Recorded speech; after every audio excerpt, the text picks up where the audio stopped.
This is the Troll Patrol. Live. With Justin. Freakin.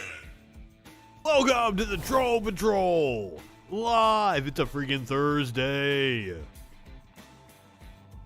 And we're going to talk about all kinds of domestic news tonight. Hopefully, if nothing happens, we're going to do some foreign affairs tomorrow. Warlord, what is going on? We're going to get caught up with what's going on in Gaza. We're going to talk about the election in Peru. There was the fucking coup plot in Bolivia. There's so much to talk about. Praise the Apple ad. I'm not sure what you're talking about.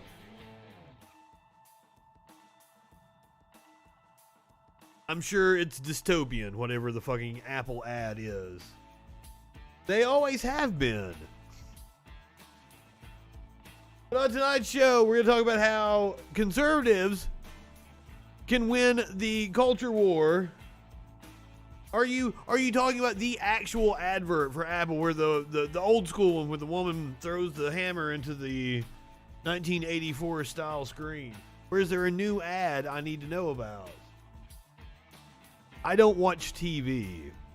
I know nothing about advertising at all. There are a few podcasts that, goddammit, I would pay for them if I could to get them to stop telling me about Manscaped or Blue Chew or all the different fucking all the shit that advertises on podcasts. I use the ad block. I am hardcore anti-advertisement.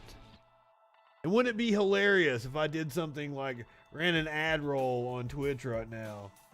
That would just to fucking troll people. That would be hilarious, wouldn't it? I didn't have it up. That would have been funny if I did.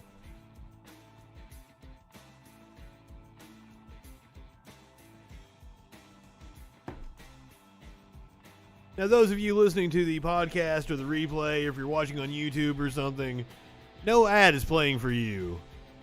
People on Twitch are getting an ad right now just because I want to be contrarian. Warlord said he doesn't use ad blocker. Creed Dally, I'm sorry you are late to the party. And that you're getting advertising right now. Amazon, pay me money. Pay me money. People come on here and say I'm anti-capitalist. I'm not. Pay me money. Well, we've got a jam-packed show for you tonight. We're going to talk about the kid that got spanked in school. Apparently, the principal has been punished and the parents are happy about it. The first inmate in Washington, D.C. has been elected to office. What's up, Rocky Flame? My apologies to anybody that had to watch that ad. I was just making a joke. Prosecutors say, oh, this one's just for you, Rocky. Prosecutors say a new trial is not warranted for Derek Chauvin. Plus, we've got, cop abuse, as always, going on this show. Unfortunately, we're not going to be able to watch the raw video of this because you guys know I'm an animal lover. Apparently, a deputy has shot a dog and then turns around and shoots the owner. We'll watch the news report and let them edit it out for us. I can't watch. Oh. Yes, I realize I watch cops shoot people all the time, and I'm drawing the line I can't watch a cop shoot a puppy. My apologies. Oh, leaked audio from both the Democratic side and the Republican side. A Florida Republican has threatened to use a hit squad on their opponent. I believe it was in the primary. We're going to get the lowdown on that. Plus, Joe Manchin's audio. We're going to listen to a little bit of it. It is kind of hard to hear. I recommend everyone listen to the I called it the Intercepted podcast. It's actually the Deconstructed podcast. They're both by The Intercept. But the Deconstructed podcast has the Joe Manchin audio. I highly recommend that entire podcast.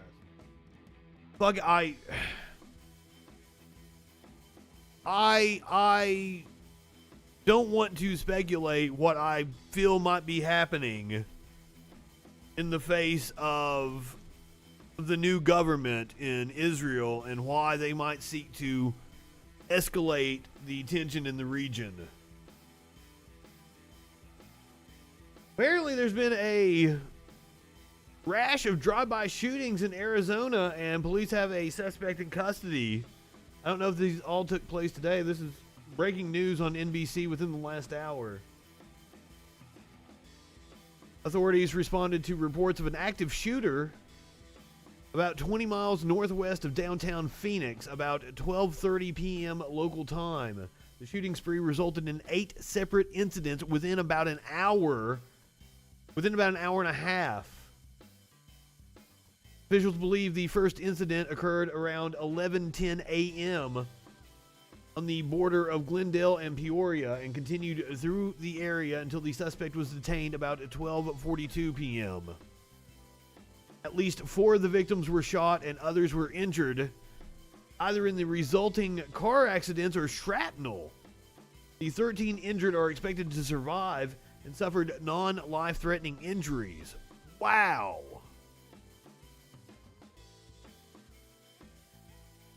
I don't. What a wild question. Without the IDF, wouldn't Israel have been wiped off the face of? Without the United States, Israel wouldn't exist. Without Britain, Israel wouldn't exist as a country. Your question is an example of a loaded question. It contains many assumptions within the question.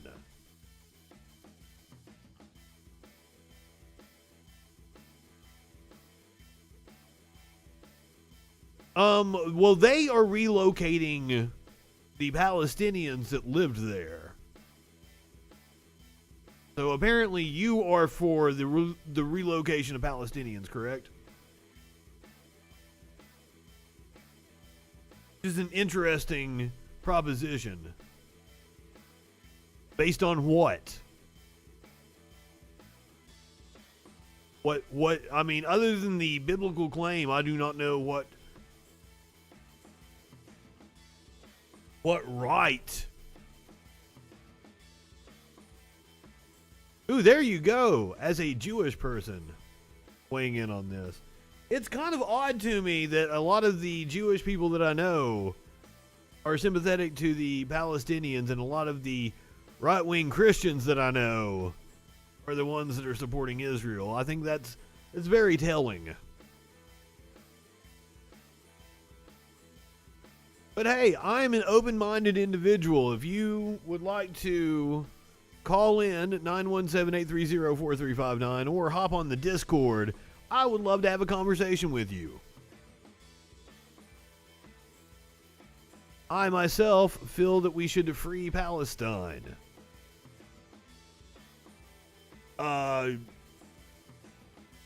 It would seem the option for a two-state solution is no longer on the table, so I feel that the Israeli government needs to give representation to the Palestinians if they want to move forward. The apartheid state is not attainable. That's my thoughts on Israel, and they're doing a disservice to their cause. Because already public sentiment in the last 10 years has turned against Israel, and having a corrupt Netanyahu government in power as long as they did not help their public image at all. Man needs to be tried instead of trying to fuck up shit going forward, which is what he's doing currently. Apparently, there is a dispute about whether Netanyahu will even leave the presidential residence. Sounds incredibly Trumpian. Now, we're getting ready to hear from Trump here in just a little bit. He's going to give his thoughts on the Biden trip abroad. But first, let's hear from Representative Nancy Pelosi, the Speaker of the House. So proud of our president who's back from his bilateral trip, the trip to participate in the G7 talks, of course, the NATO. By the way, following up on a question from last night, I asked if Putin could speak English. Yes, he does indeed speak English. And apparently he speaks English so well that he corrects his interpreters. So, how fucking slick is that? He's never seen speaking English.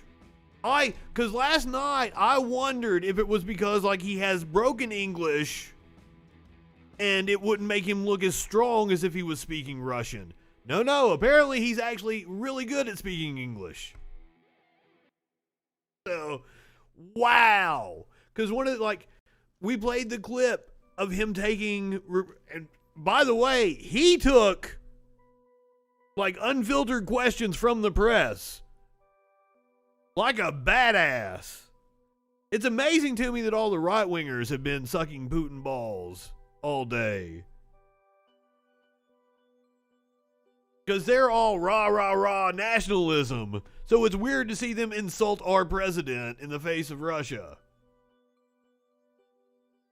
Exactly. Clearly it's a strategic move to always speak Russian in public, but that slick motherfucker. But hey, Nancy is proud of Bumbling Joe, because I will call him, he did bumble through many press events. We played the different clips, but I missed one of the best clips, and we're going to talk about that here in just a second. The EU talks, and of course, the one-on-one with Vladimir Putin. He, I think, made a remarkable presentation for America to say America is back. You've heard me say, many of you, that in my communication with... I think it was a good show to the international community of unity. They were very happy to hear that America is back in full strength as we talk. I don't know that Joe Biden particularly came across all that well. We are as a country and in true friendship to the countries that have been part of our multilateral approach to security, growing. I am not high enough for Nancy Pelosi. Protecting the planet as well as honoring our values. He was direct, the president, about saying that there would be consequences if Putin hurts our interest, including relating to Russia's. Was he direct? Let's see exactly how he phrased it. He had a very interesting way of saying it, Nancy. Facts you just mentioned. Putin, in his news conference just now, accepted no responsibility for any misbehavior. Your predecessor opted not to demand that Putin stop these disruptions. So what is something that concrete, sir, that you achieved today to prevent that from happening again, and what were the consequences you threatened him? Whether I stopped it from happening again, he knows I will take action, like we did when this last time out. What happened was we, in fact, made it clear that we were not going to continue to allow this to go on. The end result was we ended up withdrawing, they ended up withdrawing ambassadors. We closed down some of their facilities. This is before he stripped down. He knows there are consequences. Now look, one of the consequences that I don't know, I shouldn't say this, unfair of me. Anytime he says he shouldn't say something, that's when he's getting ready to say something really juicy. Respect you may all think doesn't matter.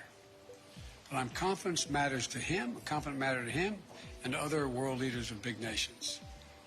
His credibility worldwide shrinks. Let's get this straight. How would it be if the United States were viewed by the rest of the world as interfering with the elections directly of other countries? Who wants to tell him?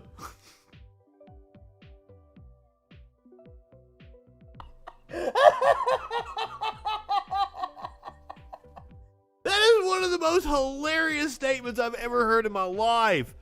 Read a fucking history book, Joe. That's the story about fucking Bolivia that I was getting ready to. They wanted to go down and fucking help out a coup, like these mercenaries from the U.S.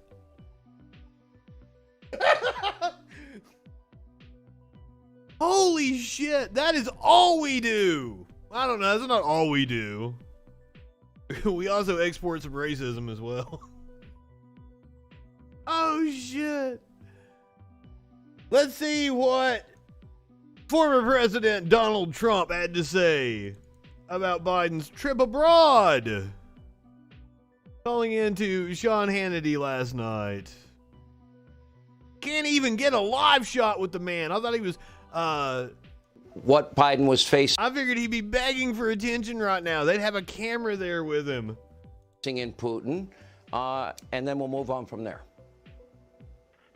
Well, I guess the overall is we didn't get anything. We gave a very big... Rocky, I don't know the answer to that. Did the U.S.? Probably. I would guess yes. I would guess we have interfered in elections nonstop the entire time we've been a country. No, not the entire time we've been a country. We were pretty isolationist up until after the Civil War. After that, we started interfering in the... First, it was South America. It was just our sphere of influence, whatever. They had a fucking term for it. Now we just coup all over the place. Iran, we do a fucking coup. Fucking the really bad countries, Saudi Arabia, we don't try to coup them.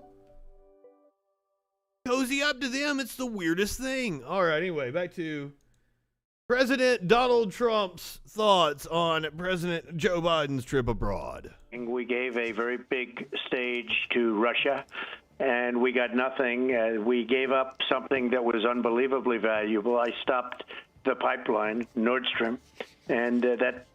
That first statement, did he take the critique everybody had of him with North Korea and then just rearrange it and insert the Biden and Russia? Pipeline was stopped and it was given back and nothing was gotten for it.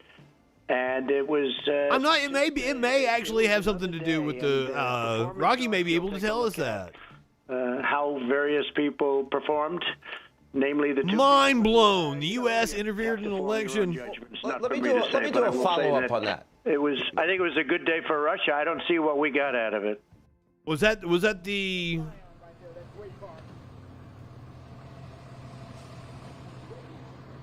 Was that the first Putin election in 96? No, he came along a little later, didn't he? That was still Boris Yeltsin. I'm not sure. I do not know Russian history from back when I was 12.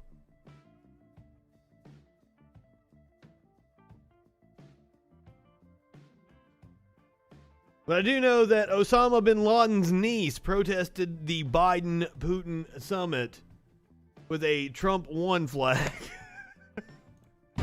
This is Noor bin Laden.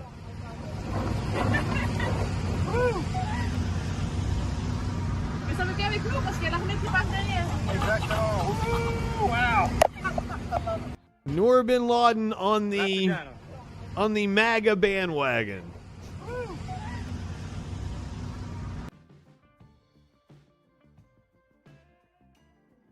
The recount tweeted out today, and what the fuck?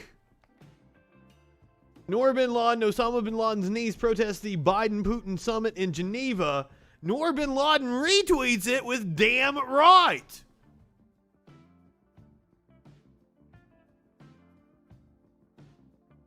What in the fuck?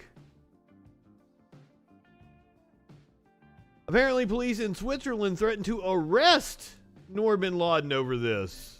See, we might have some footage. I tell you, Sunday we were on the lake. Shut down quick here. Oh shit.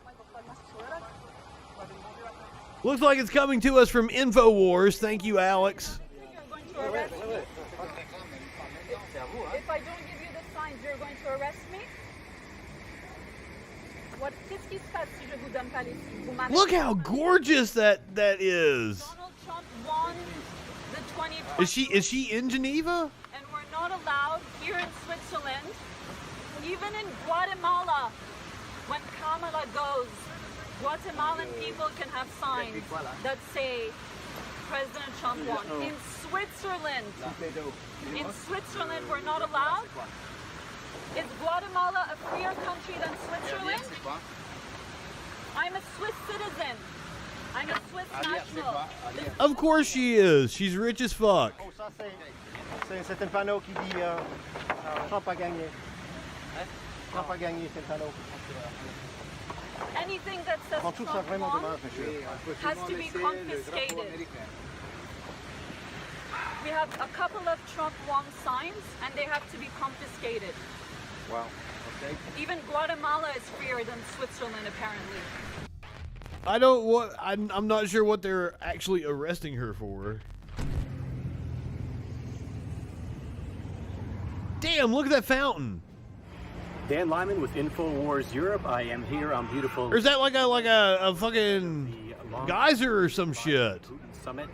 We have already had an eventful day. We have a couple of days planned here of some different activities and things. Apparently, she didn't get arrested. Hampered already, but it's an interesting story, and we'll roll plenty of footage for you what just happened. But I'm here with Noor bin Laden, and she has organized a lovely little demonstration today. We're out on the boats, and we were just going to do a little. Alex Jones has come a long way Donald Trump, from 20 years ago. The Swiss police and the Swiss military shut us down very quickly.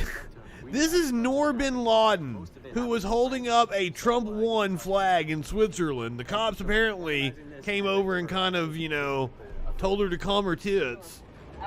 It's pretty astounding. And she's like, I'm being arrested, blah, blah, blah, for having a Trump sign. To be a free country. Guatemala is freer than Switzerland. Get on the lake with a bunch of friends. You have some Trump won signs. This is just blowing my mind. So we go from Alex Jones claiming 9/11 is an inside job 20 fucking years ago to one of his reporters is interviewing bin Laden's fucking niece. And they're on the same side. Thought we were living in a free country, but apparently not. What is going on? Security is incredibly heightened ahead of the summit. And the point that I made to the police, among the many other things I said in my mother tongue. I was hoping we were going to get to see her arrested, but clearly that didn't happen. They threatened to arrest her. They probably just came out and was like, ma'am, can you stop with the sign? Because we didn't actually hear the cops say anything to her. As opposed to what we're going to see the cops do in this country. But first, let's talk about the highest law of the land, the Supreme Court. My God, you just missed bin Laden's niece, Noor bin Laden, out with a fucking Trump won flag in Switzerland, saying that the cops were trying to arrest her and they were just kind of like telling her to calm down. InfoWars was interviewing her. Fucking crazy ass shit. So Obamacare wins for the third time at the Supreme Court. The U.S. Supreme Court upheld the Affordable Care Act for the third time on Thursday. Now, if this seems a little odd to you, I will explain why this ruling went the way it did. Yes, InfoWars is still a thing. They have kicked Alex Jones off of all the other platforms.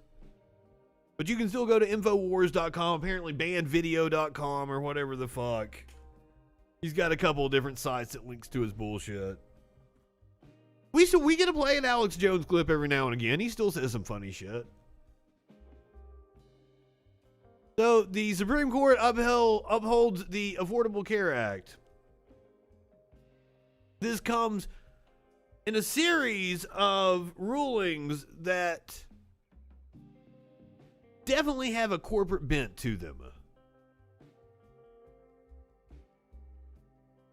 So the vote was 7-2 to uphold the Affordable Care Act.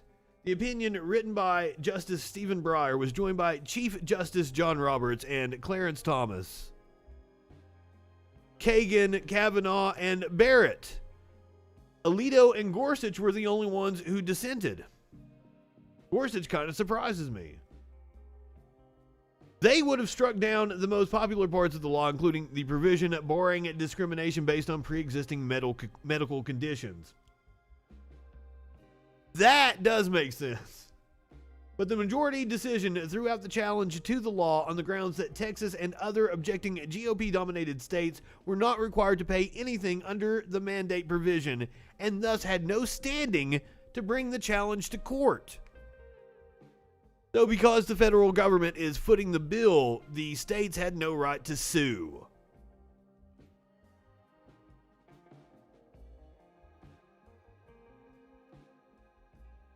Now, while some people might be celebrating that ruling, justices also ruled in favor of child slavery, backing Nestle, which makes perfect sense. The Obamacare ruling is about keeping the 32 million people, whatever the fuck it is, subsidized patients receiving insurance. It's a win-win for the insurance companies. The government is paying for it. They don't have, and these are the most high risk. The government is subsidizing while the insurance companies are making a profit. So I totally get why they ruled in favor of the Affordable Care Act. But also today, they sided with food giants Nestle and Cargill in a lawsuit that claimed they knowingly bought cocoa beans from farms in Africa that used child slave labor. The justices ruled 8-1 in favor of food companies and against a group of 6 adult citizens who claimed they were taken from their country from Mali as children and forced to work on cocoa farms in neighboring Ivory Coast. And me, as a chocoholic, I will tell you, if we can't have chocolate without slavery, I will give it up. I promise you. The justices said an appeals court was wrong to let the group's lawsuit go forward. Although respondents' injuries occurred entirely overseas, the Ninth Circuit held that respondents could sue in federal court because the defendant corporations allegedly made operational decisions in the United States. Yes! If you were going to sue Nestle and Cargill, you would do it in the United States. That makes perfect sense. The Ninth Circuit erred by allowing the suit to proceed, Justice Clarence Thomas wrote in the majority opinion for the court. The case had been twice dismissed at an early stage before being revived by the U.S. Court of Appeals for the Ninth Circuit. When the case was argued in December, then President Donald Trump's administration backed Nestle and Cargill because, of course, they get...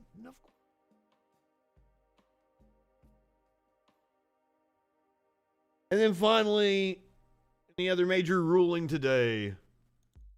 Supreme Court ruled in favor of the Catholic Church, so you know it's bad. It wasn't American children, so who cares? The U.S. Supreme Court on Thursday sided with Catholic Social Services in a battle that pitted religious freedom against anti-discrimination laws in Philadelphia and across the country. The court declared that the private Catholic agency was entitled to renewal of its contract with the city for screening foster parents, even though the agency violated city law by refusing to consider married LGBTQ couples.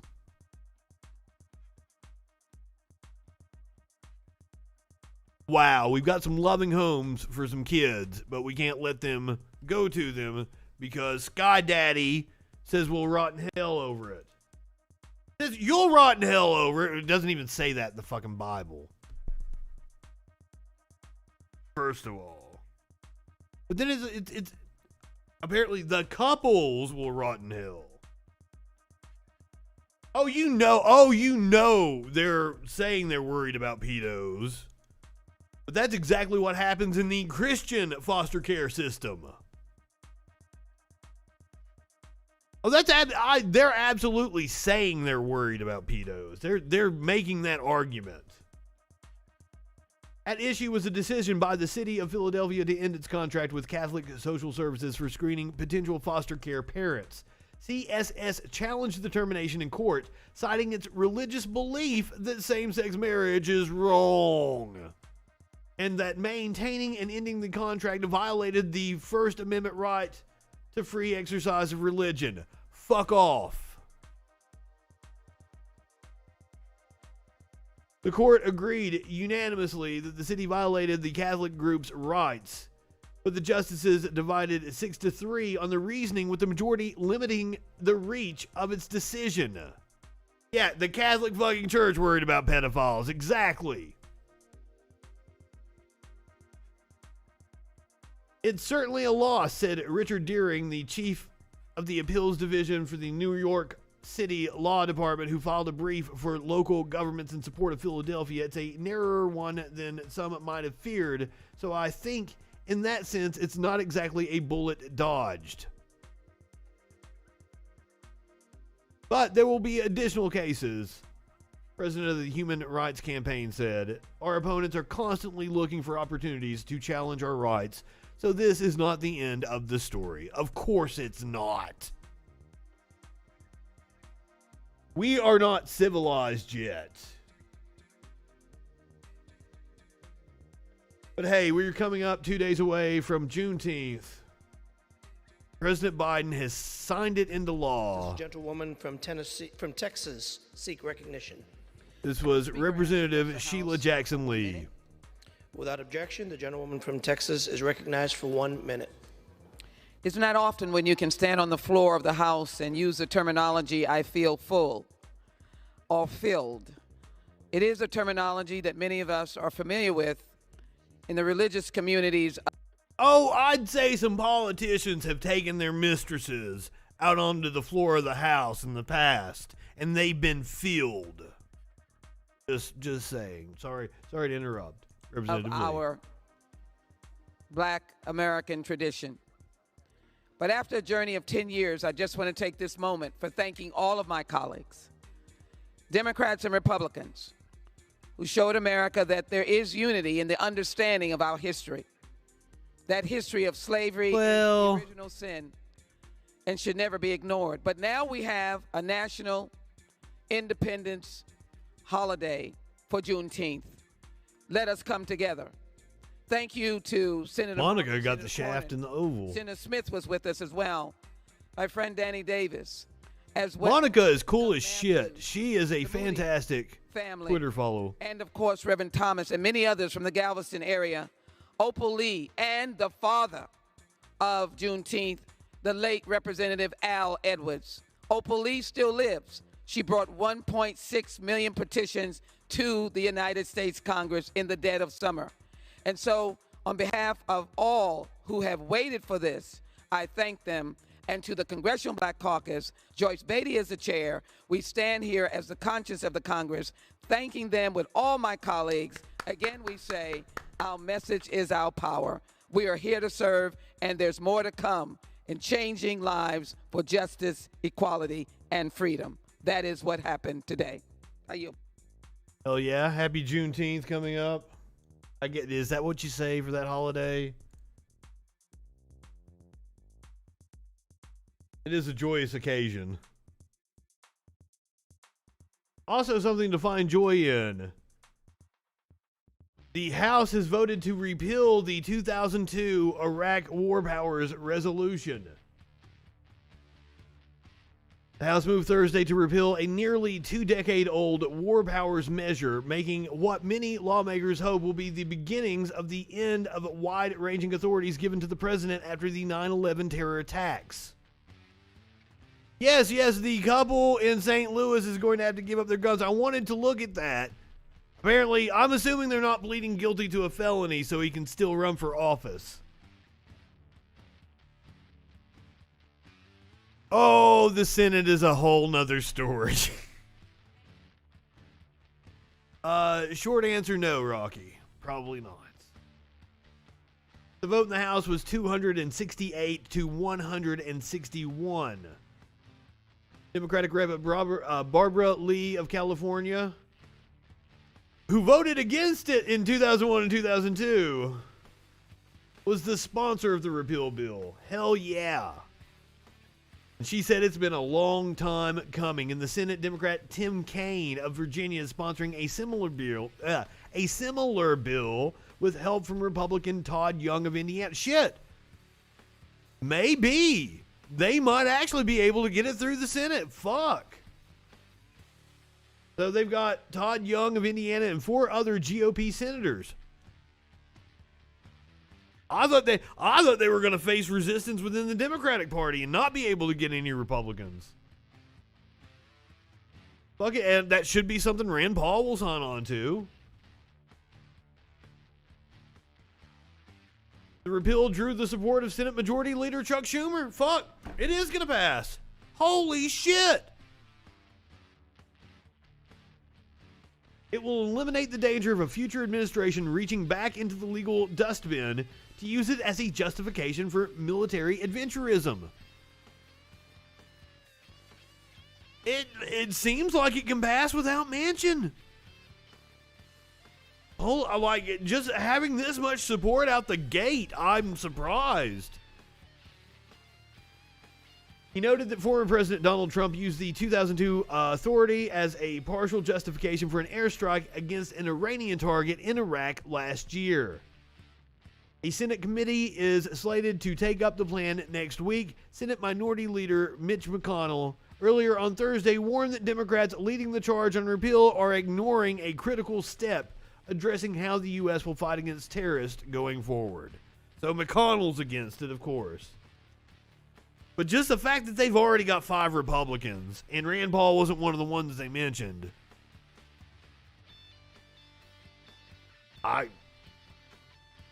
Damn. Maybe.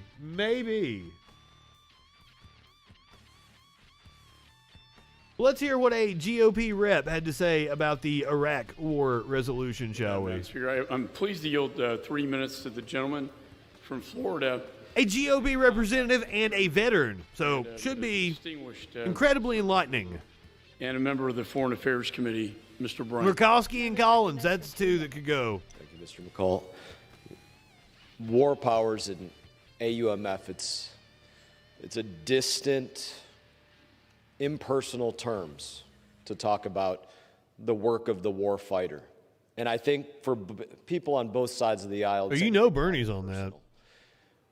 Probably all of us in here know people that have passed in our wars, roads named after them, schools named after them, VFWs and other buildings named after them. It's not impersonal to those of us in here. It's those that have been targeted by snipers, have ordnance dropped on them, walked across fields of improvised explosive devices, were burned alive in Humvees. And yeah, especially some of the retiring GOP senators. It's not impersonal. Like Blunt. We all know the stories. And I think Portman's retiring too, isn't he? Take that very seriously. And there is broad-based consensus on the fact that these AUMFs need to be changed.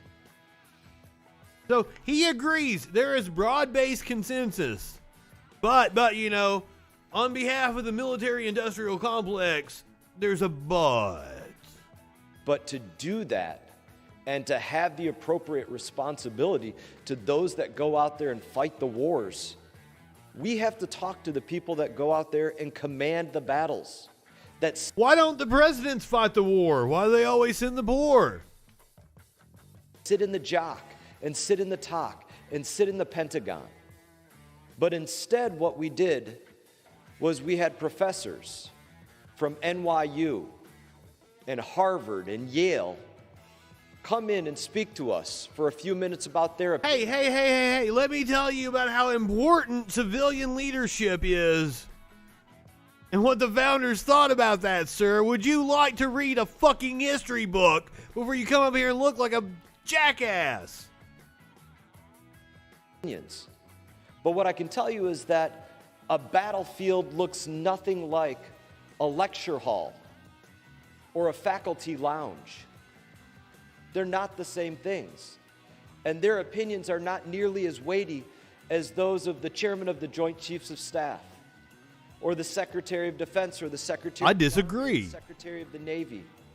I think you are dismissing people that have a sense of history and civics that can add proper context to not just, let's go kill some people. Rah!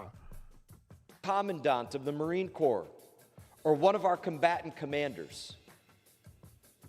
If we take seriously this power that the 435 of us in this body have, not just to cast a vote, but to cast an informed vote, to say that we went out there and did every bit of diligence that we could, it means speaking to those individuals, asking those questions, and then coming to the conclusions that bring us to the votes that we cast. But without that, we're acting on pure arrogance, that we know better without asking any questions, that we know what to do without going out there and seeking any facts, without finding out how this will affect. Fuck, dude, I can tell you with 100% certainty that I do indeed know better what to do than Boeing or fucking Raytheon, Lockheed Martin, or any of those fucking companies. Promise. Take that shit to the bank.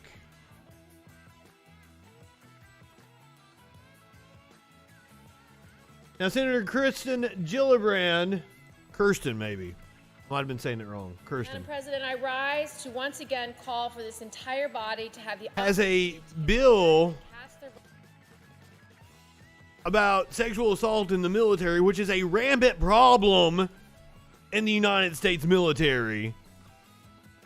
Senator Gillibrand's bill to address it apparently got some pushback from a member of the GOP. Votes on the Military Justice Improvement and Increasing Prevention Act. This common sense reform would ensure that people in the military who have been subjected to sexual assault and other serious crimes get the justice they deserve. I've been calling for a full vote on the floor of this bill since May 24th.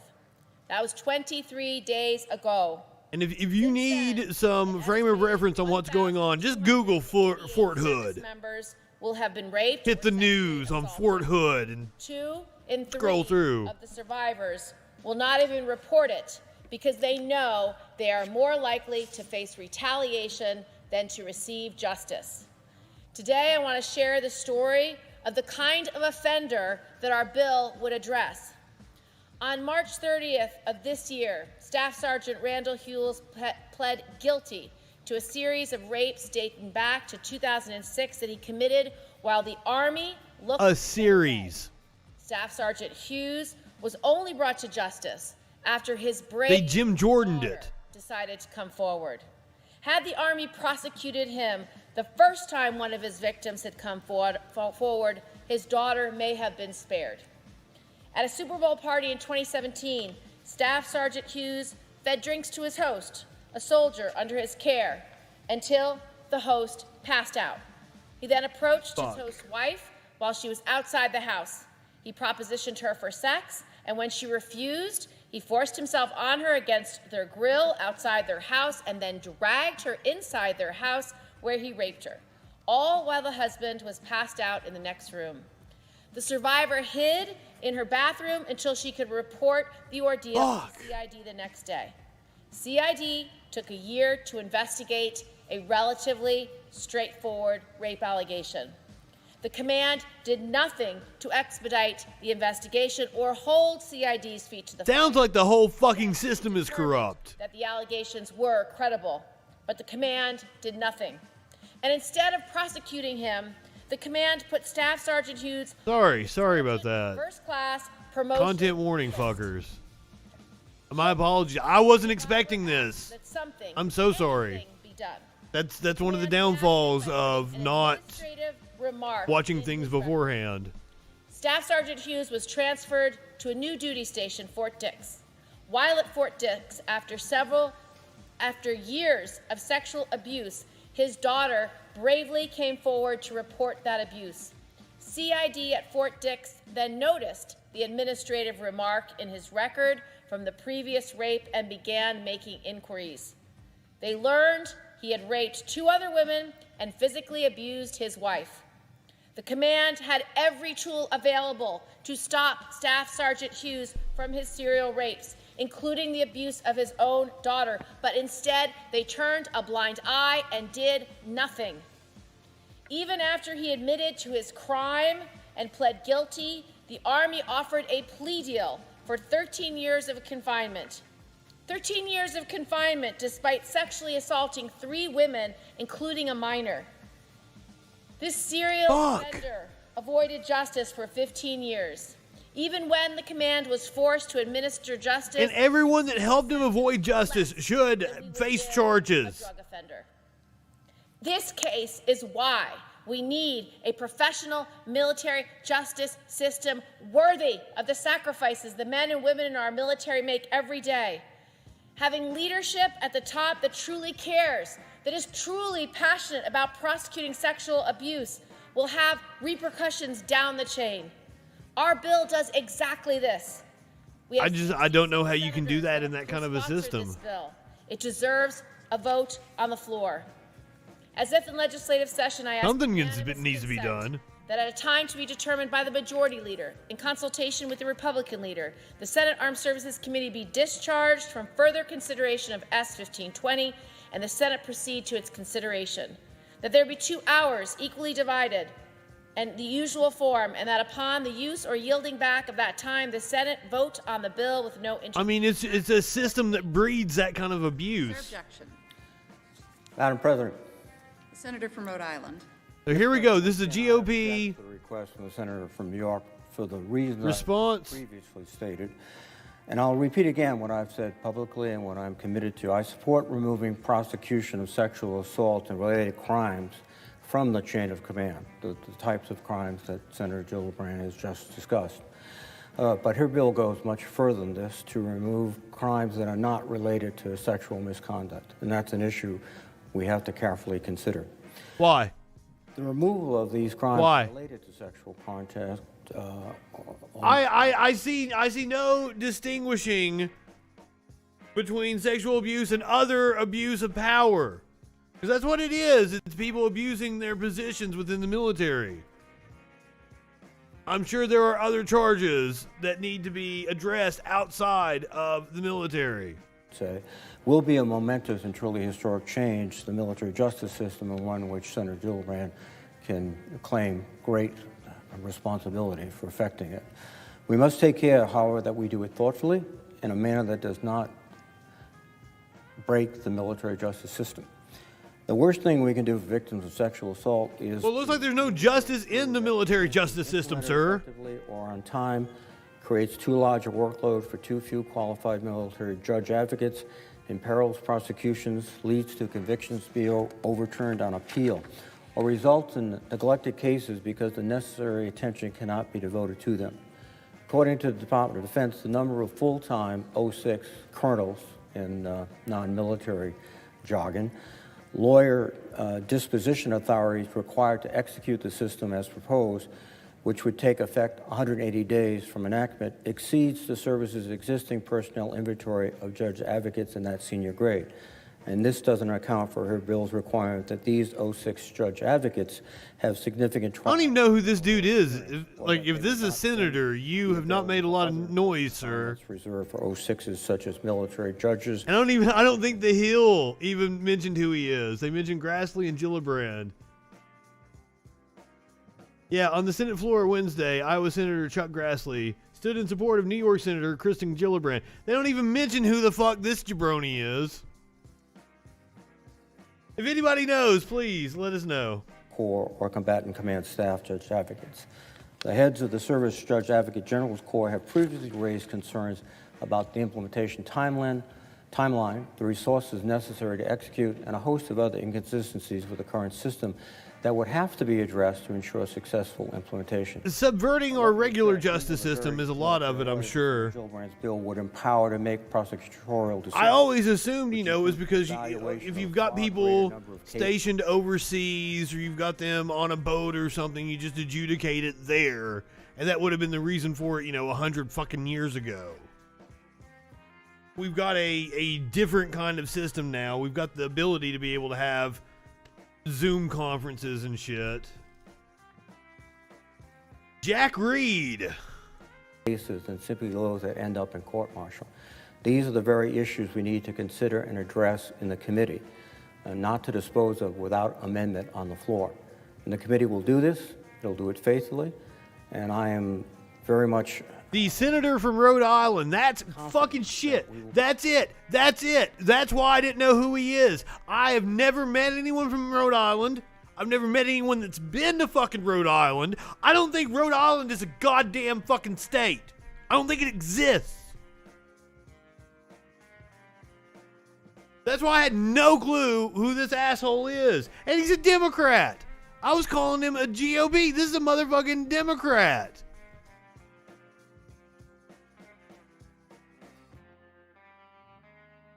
Because the Hill said Grassley stands in support of Gillibrand over his own party member.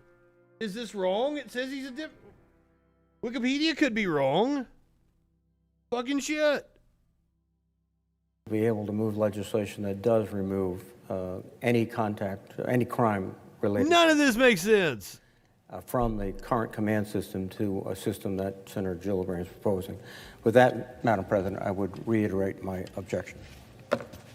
Objection is heard. As you heard from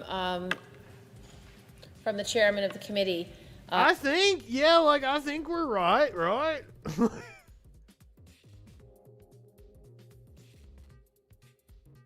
That's the dude that was just speaking. All right.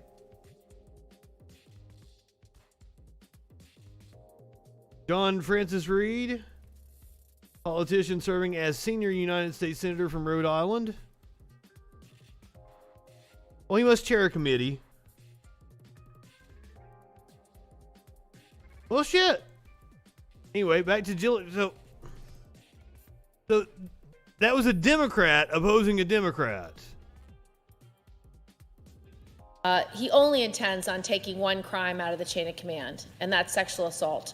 And the reason why that is so problematic is, number one, it will continue to undermine women in the military, marginalize them, and isolate them, creating a pink court that all legal experts have agreed would be highly ineffective and would harm the military justice system. Second, our allies have already made this move. They've taken all serious crimes out of the chain of command and given to trained military prosecutors in the UK, Israel, Germany, Netherlands, and Australia. In those instances, they did it specifically for defense. Yeah, I don't know what she means by pink court. We have a similar problem in this country because right now we have a great deal. Find out.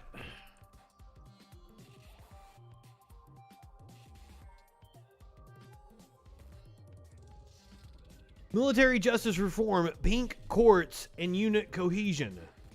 Biden administration and Congress are on the verge of a decision on whether to support pending legislation proposal. Blah, blah, blah.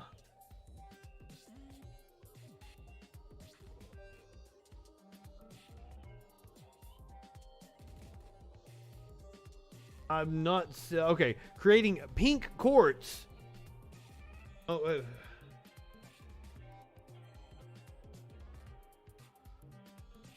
If a parallel system is created for the disposition of sex offenses, that system will be understood as having been created chiefly for the benefit of women in uniform. Congress will, in effect, have created pink courts. Courts for women. I don't think that's true at all, because I am sure men get sexually assaulted in the military. And I'm sure their rates of reporting it is far lower than women, which is already astoundingly low.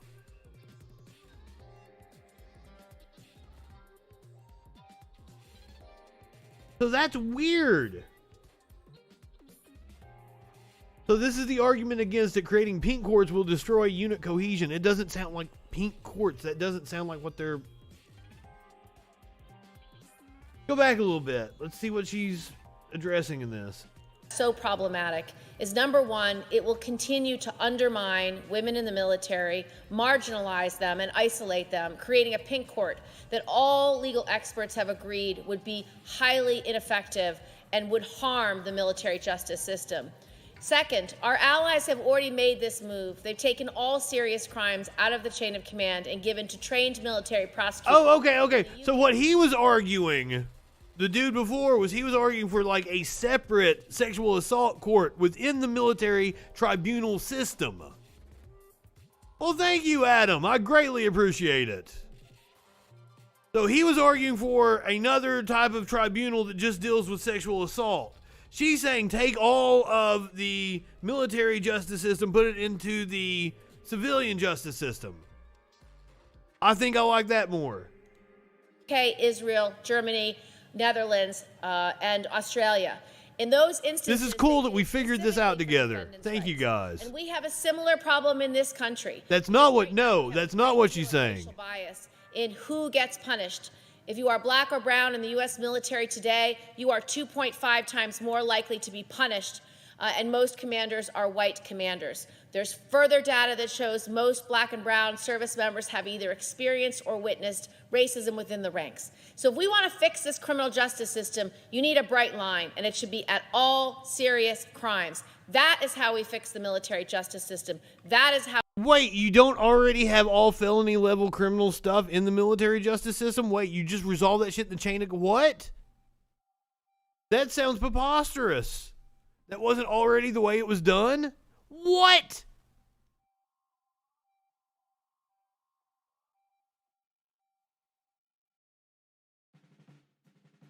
Okay, so that is why my fundamental misunderstanding here, I was operating on a false belief. Holy shit.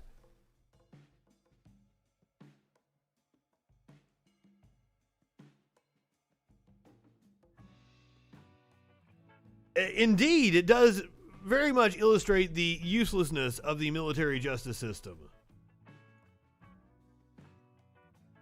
To pander, to put forward a face like they are actually dealing with something.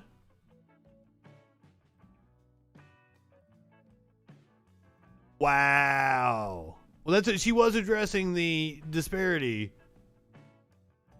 in races in the punishment. Fucking fuck. So if we want to fix this criminal justice, can we just burn it all down? And it should be at I'm sorry, that was not in that. crimes. I didn't. That was not violence. Twitter. Twitch. Twitter already nuked me. Survivors. And for the chairman to say today, I'm not high enough for this. Or that they don't have sufficient resources or sufficient lawyers isn't true. And those are the same arguments that were used over the last 8 years about excluding sexual assault from the chain of command as well. So I don't think these are legitimate arguments. I think they are brought up year after year. You can't handle Jack Nicholson movies. Put an impediment in front of the reform that is needed to fix the system. I now yield the floor to my colleague, Senator Grassley. Senator Gillibrand, as one of the 65 other co-sponsors of this legislation, I think you're to be commended for every day come to the floor to be as consistent in being for this legislation. Are we on the same side as Chuck Grassley on this? And every one of us, thank you for your persistence. We're far more radical. We're like, and all the people that have been harmed by sexual assaults over the last decades owe you a great deal of gratitude for that. Whoever should want to serve in the military should be allowed to serve in the military. This crucial legislation. I'm conflicted on this. Like, I am definitely against U.S. imperialism. I don't think we should have a fucking standing. But if we are going to have one, I want it to be some sort of like a peace force or some shit. I think it would be a good fucking, jobs program, training program. Not to actually send people overseas to bomb places and shit. Let people go out and play soldier on a boat. I don't give a shit, and get their college paid for. Okay.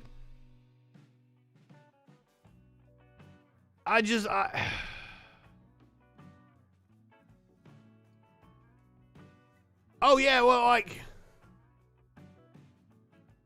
The military's a racket. Look up the essay by Major General Smedley Butler. About 100 years ago, post World War I, talking about, who really profits from war and why we go to war.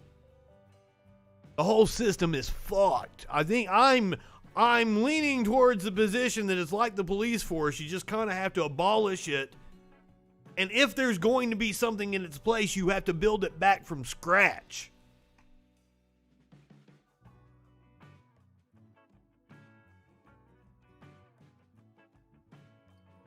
Oh yeah, I did read something like 22% intentionally missed shots.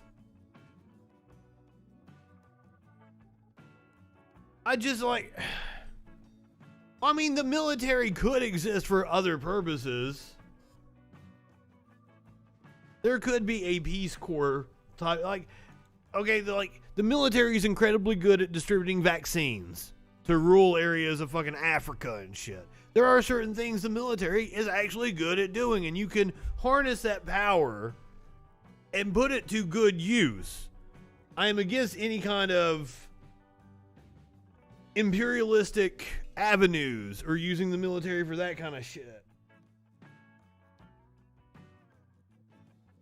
And we see what happens with the military anyway. It's not like our military is very effective, but don't take my word for it. Take it from Congressman Madison Cawthorn. About that, maybe you didn't see that what I'm making allusion to, but he's asked, I think it was Senator Kennedy who asked him, define an assault weapon, and he sat there and said, I can't define an assault weapon. Yet they want to take something called an assault weapon, which you and I both know doesn't exist. They want to take it away from us. So doesn't that basically undermine? Go ahead.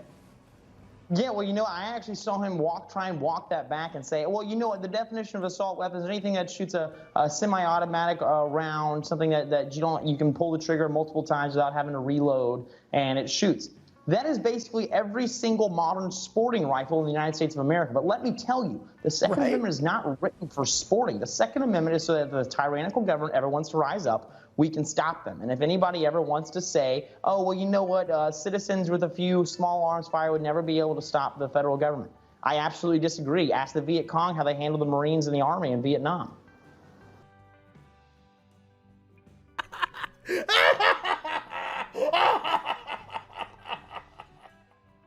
Yes, the stupid war that we fought over rubber. The Marines got their asses handed to them.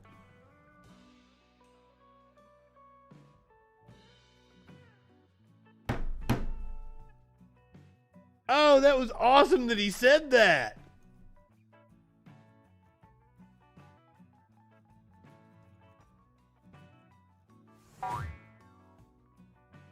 It's a true statement. I'm not hitting the right-wingers or morons because he said something moronic. He said something absolutely true. He's just not saying what he thinks he's saying. He's not making the point he thinks he's making. That's why he's moronic. But lucky for him, he's on fucking Newsmax or OAN or some shit like that. Nobody's really gonna see it other than the hard-right nut job crowd. D.C. Capitol officer who protected Capitol says Republican representative refused to shake his hand. This is what's his name? We've heard from him a few different times. He keeps going on CNN and shit. Michael Fanone. Apparently he got snubbed. I, greeted Congressman Clyde. I was very cordial. I extended my hand to shake his hand. He just stared at me. I asked him if he was going to shake my hand, and he told me that he didn't know who I was. So I introduced myself. I said that I was Officer Michael Fanone. That I was a D.C. Metropolitan Police Officer who fought on January. Maybe this was before the ceremony and shit, but he was there because they got a fucking gold medal. That was that's why. That was the order of business for the day in Congress. Not the whole day. To defend the Capitol.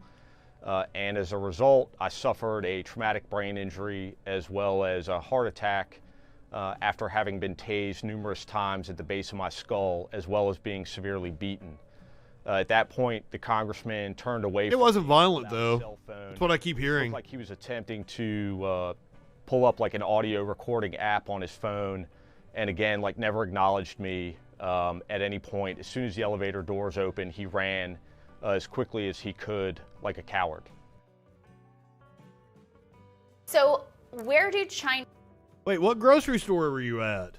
Were you at a Publix? Apparently Publix isn't for young people. I thought it was cool. I thought Publix had a aura of cool to it, but Sparkles informed me that no, Publix is for old people. Joe Manchin confronted earlier Aldi. Oh no, that wasn't where Adam was. I like an Aldi. I'll go in Aldi and get some shit. I'll go in Aldi and get a whole fucking basket of shit for $20. I don't know what a Stop and Shop is.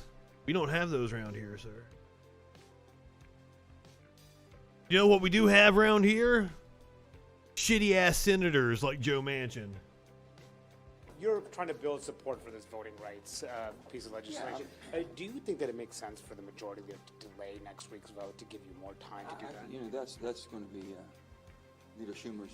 Oh, that's cool. I think that basically Stacey Abrams, I've been talking to Stacey, as you know, I've talked to everybody. And I've been working across the aisle with all the Republicans trying you to slut. Understand that that's the bedrock of our democracy.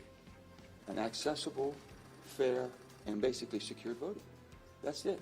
To have, and right now in a divided country, this is not about me, it's about our country. People better start looking at how do we get to where we got to January 6th? No, motherfucker. Like it's you specifically. You're the holdup on a lot of shit. And why don't we want to fix it? You think you can get Republicans to vote for the reforms that you... I hope. Have you talked to Republicans? I talked to everybody. Who said they would support it? Well, I've talked to everybody. And you know, gets around. Lisa Murkowski signed on to the John Lewis Voting Rights Act with me. So that's a start. And the bottom line is you just got to keep working. Gonorrhea Joe's been spreading it through Congress. It's about is voter ID a red line to you? No. I'm an idiot. It's basically what we've always done in West Virginia. No one's ever had a problem with it. So our voter ID is much more accessible than most others. Okay. But does it have to be in the legislation? I think it's. Stacey Abrams says she agrees. Reasonable people agree with this. But you need 10 Republicans to even start consideration of this bill. How hard of a hill is that to climb? It's always a big hill around here. But I mean, is that possible? Man, just remember this. The person at the top of the mountain didn't fall there. Okay. You got to keep climbing and climbing and climbing. So what he's talking about is reauthorization for the actual the Civil Rights Act. I don't know what's in the bill. I don't know what bill we're going to be voting on. So you're not sure yet? Yeah. On infrastructure, what came out of that meeting yesterday with the White House? Do you feel like they... As opposed to the House bill, So I can tell you all, the For the People Act. Bipartisan, respectful meetings, and the White House has been very, very receptive to these really respectful meetings. Have you excited to hear from President Biden today on the infrastructure? You know, he just got back on the It is very weird he's not being asked about that leaked audio. Whether to support reconciliation, going down that route? I haven't even looked at that yet. I think we're going to talk about that today. Is the gas tax raised according to inflation still within this plan? No, I don't think it's in the plan at all. When will you guys release the You're framework? talking about the indexing, right? Yeah, indexing, yeah. When you... Not a single one of them. This happened today. What the fuck? Because this was a big story yesterday afternoon, dropped by The Intercept. Lead audio of Senator Joe Manchin's call with billionaire donors. Oh, Jeremy Scahill, what you doing? I can't find the X button. Do support The Intercept. They do fantastic journalism. Joe Manchin, in a private call on Monday with a group of major donors, provided a revealing look at his political approach to some of the thorniest issues confronting lawmakers. We're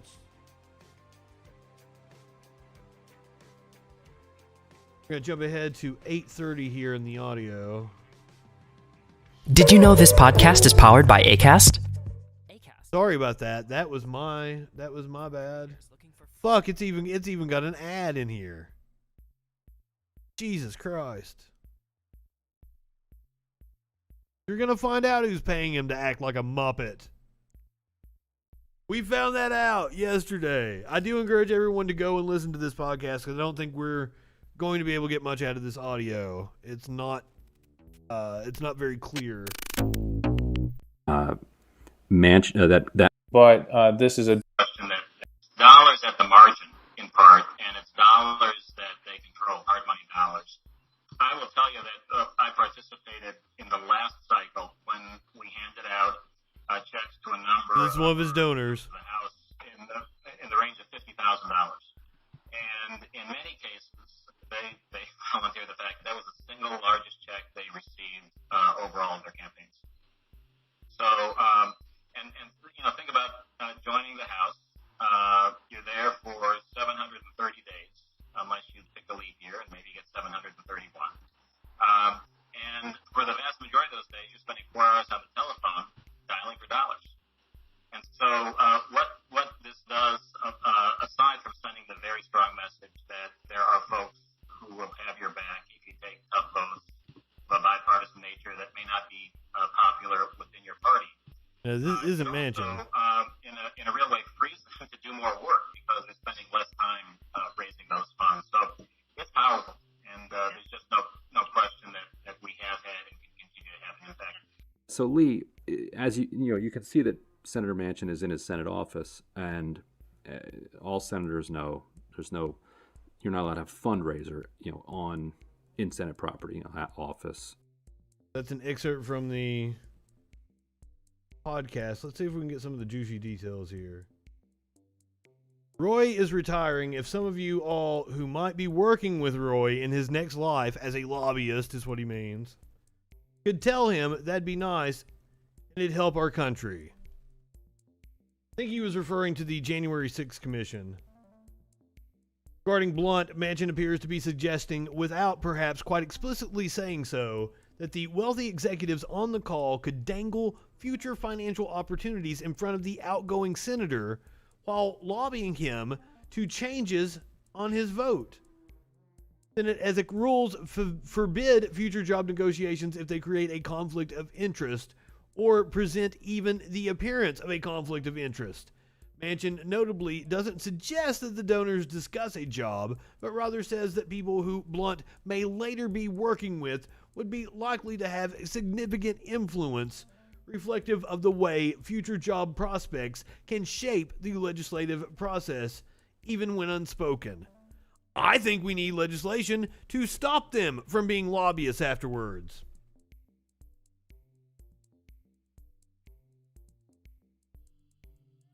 Because clearly it's a very lucrative position that they are fighting for, doing anything they can to gain power. As we find out in Florida. In secret recording, Florida Republican threatens to send Russian-Ukrainian hit squad after their rival.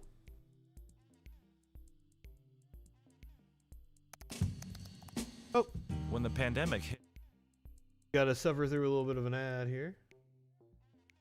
Little known GOP candidate in one of Florida's most competitive congressional seats was secretly recorded. Why does my ad blocker not work? It's a good question. I've got it turned off for some reason. A Russian-Ukrainian hit squad to fellow Republican opponent to make her disappear. So here we go.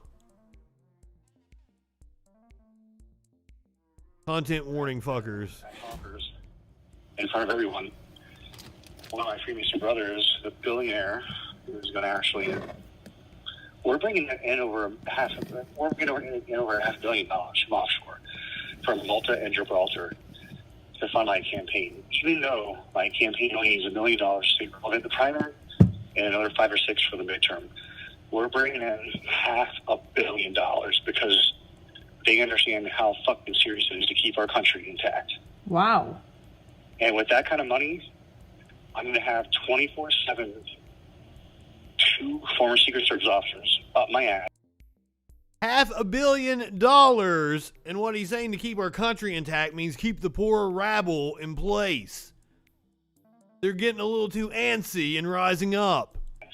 Unless I'm taking a shit in the morning, and I don't want to hear this. I don't want to know about this, but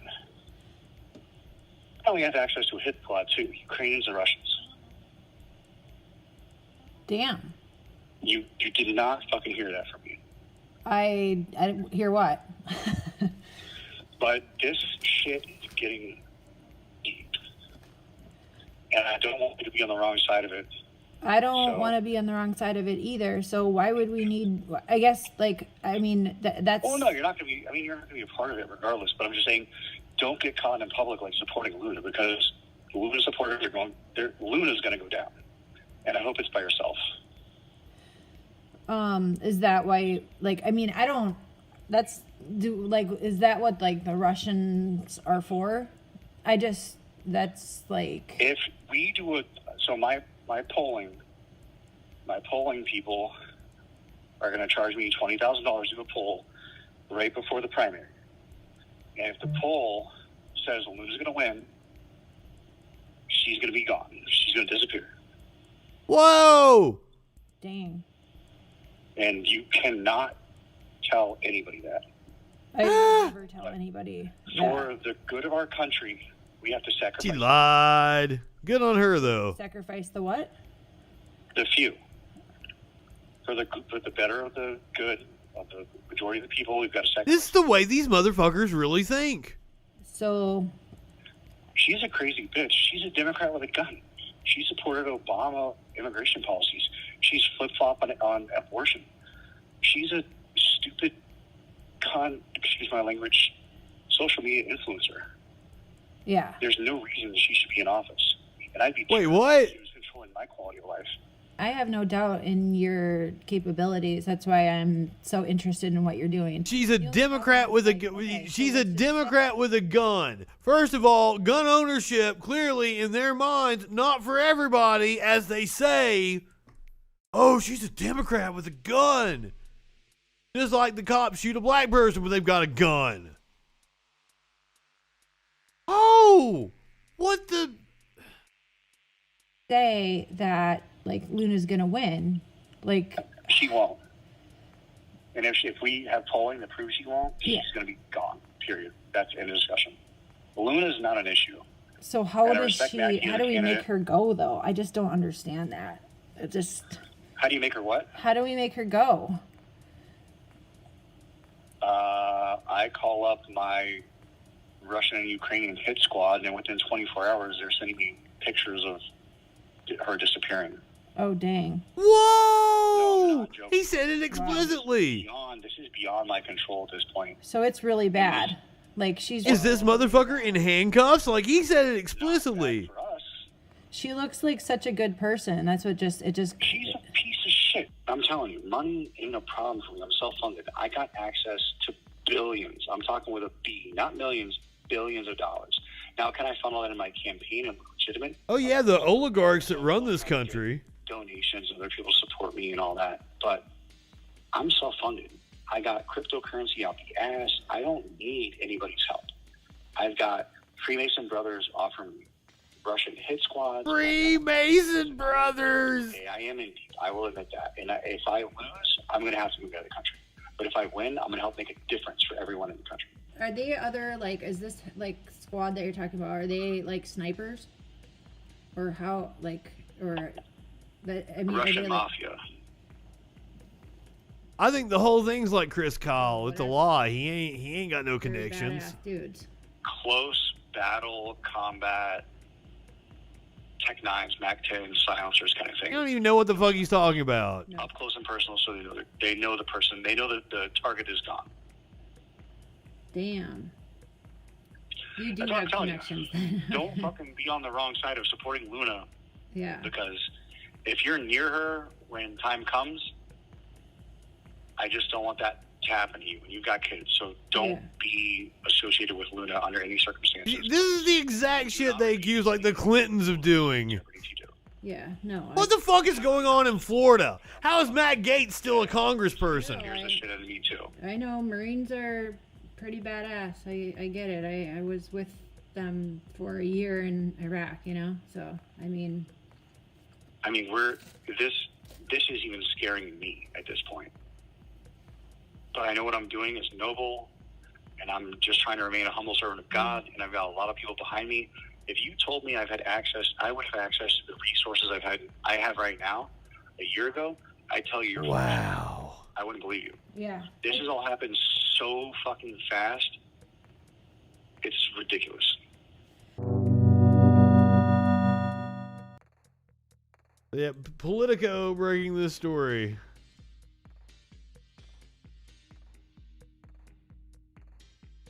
Olszewski denied editing or altering the recording. She said she made it because she was concerned about Broderick's unhinged dislike of Luna that he had previously expressed. After she made the recording just after midnight last Wednesday, she promptly turned it over to St. Petersburg, Florida police and gave a heads up to her friend Luna, who filed a petition for an injunction against Broderick.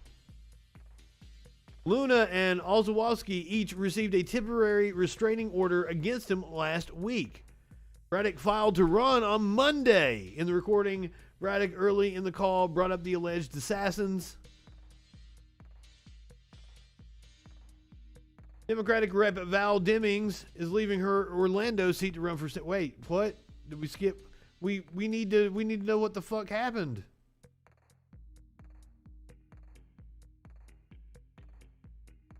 Okay, it's unclear why Broderick has such a dislike toward Luna. The two do not appear to have any previous connection to one another, and Broderick is a low-tier candidate in an increasingly crowded race for Chris's seat. Already, 2 state lawmakers and a former Obama administration official have entered the race, with others expected to jump in. The threats, claims of assassins, and political backstabbing put an only in Florida stamp on what is already shaping up to be a wild midterm of congressional races. Republican Representative Matt Gaetz in the Panhandle is still battling back accusations in an ongoing federal sex trafficking probe. Everyone, all these people, they think God is on their side. Like the Nazis thought God was on their side. It's the only way people can act like this.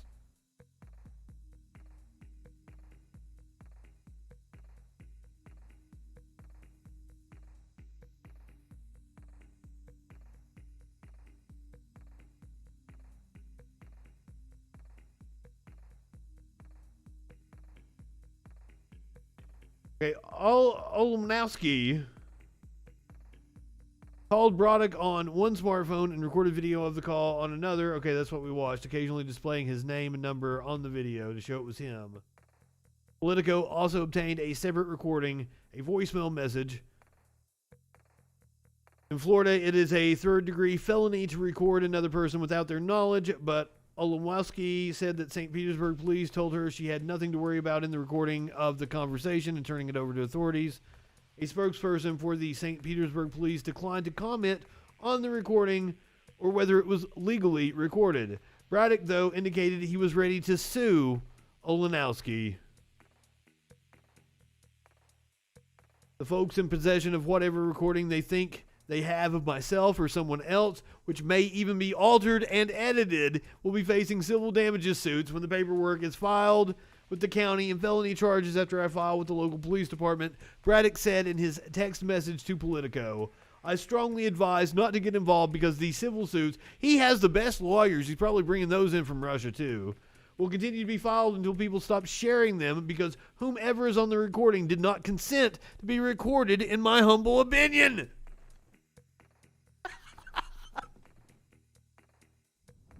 Do you think we're stupid?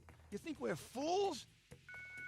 In her filing for an injunction, Luna also mentioned how Broderick claimed in the call that the 2 other potential Republican candidates in the race had formed an alliance with him to stop Luna. Broderick briefly posted the petition for the injunction on his Facebook page on Friday, but then took them down. I might call up my friends in the Yakuza. Jesus Christ, this is hilarious. In the call, Broderick mentioned that he offered the other candidates a job on his campaign to keep them on the sidelines. Oh shit, this is wild. Holy fuck. a prelude to 2022. All right, this one definitely deserves a content warning. I don't know if I'm going to be able to make it through this one. We're going to only watch the news version of it so that it's edited. Body camera footage shows Hillsdale County deputy fatally shoot man and his dog. It's happened in Michigan.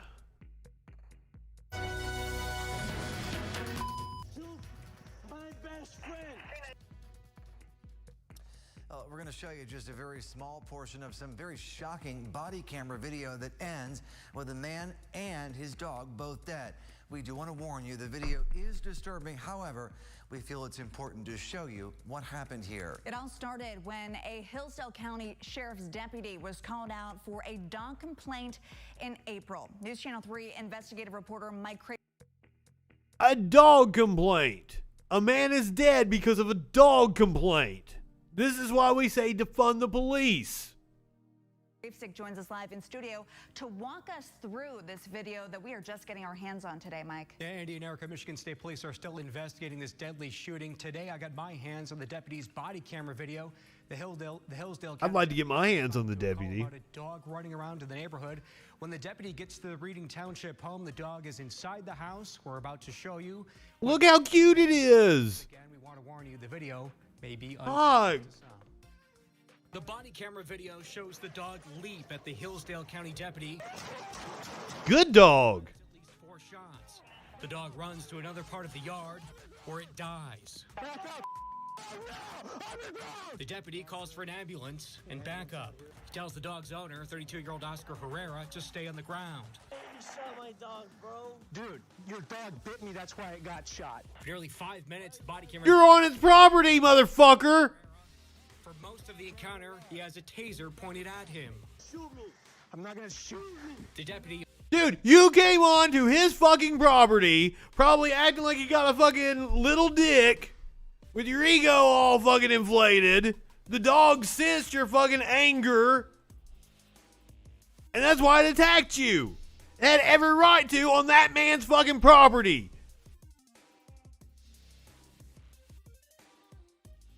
He apologizes about the dog. Sorry about what happened. And my last baby girl? About a minute later, the video shows Herrera appearing to reach in his back pocket. Wait, no. Do not do that. Sir, put that down. Put that down. Michigan State Police say he charged at the deputy with a knife. The deputy shoots Herrera. Another 3 minutes go by before medics arrive. Investigators say Herrera died in his yard. Herrera's family attorney says... Cops should have never been there in the first fucking place. He transformed a controlled situation into a needless death. The Hillsdale County Sheriff says the deputy... 2 needless deaths. MSP says it's waiting on the autopsy report before forwarding the case to the prosecutor. Live in the This happened in April, and they're still waiting for fucking autopsy? All right, Keith, thank you with Michigan. Fucking fuck.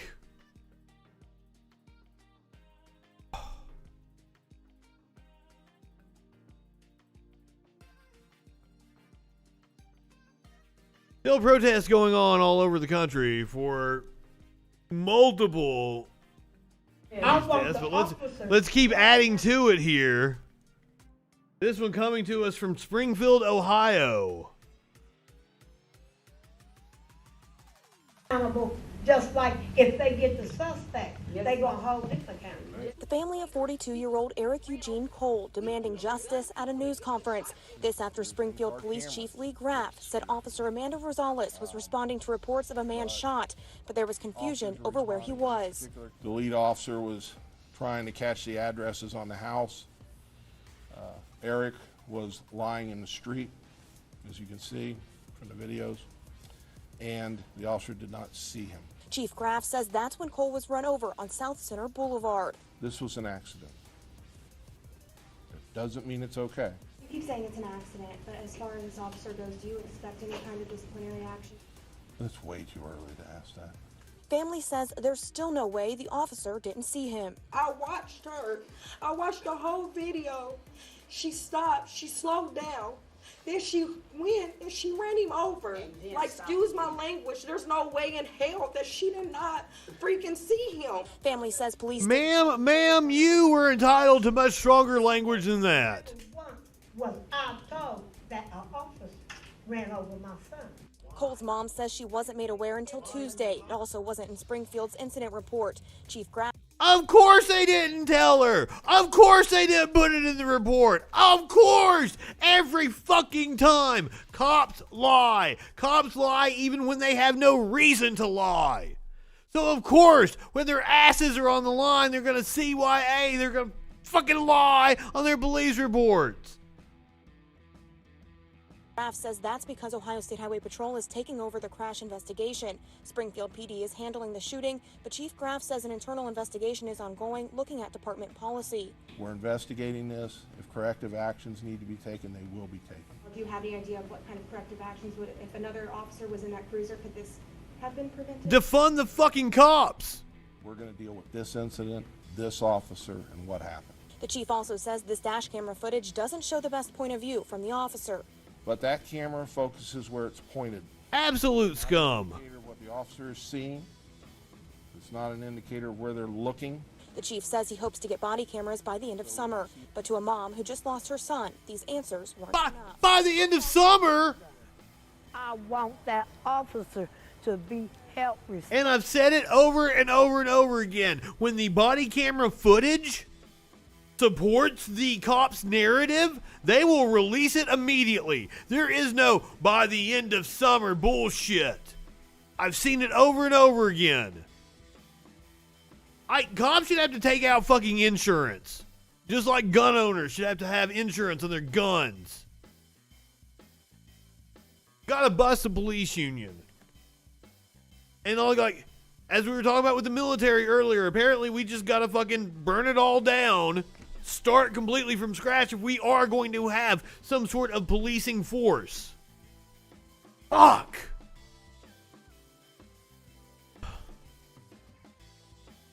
I am sorry this family has to go through this, and I hope the city compensates them. I know it's not a replacement for what happened. It's not a replacement for your son and your family member. Absolutely. And they would charge you immediately. Yeah, it's not like he was wearing a black shirt. It was a white shirt. There was reflection on the headlights. Not hard to spot at all. Fucking looking at the numbers on the... God damn. I am outraged. Responsible. I have to pay, and we have to pay to put my son away. Would you join the Christopher Dorner Appreciation Society? Is that what you're saying, Adam?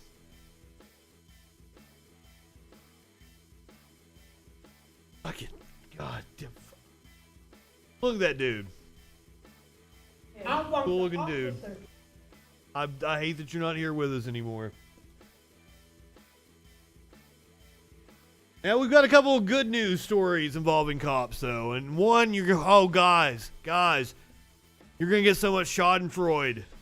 You're gonna love this. First.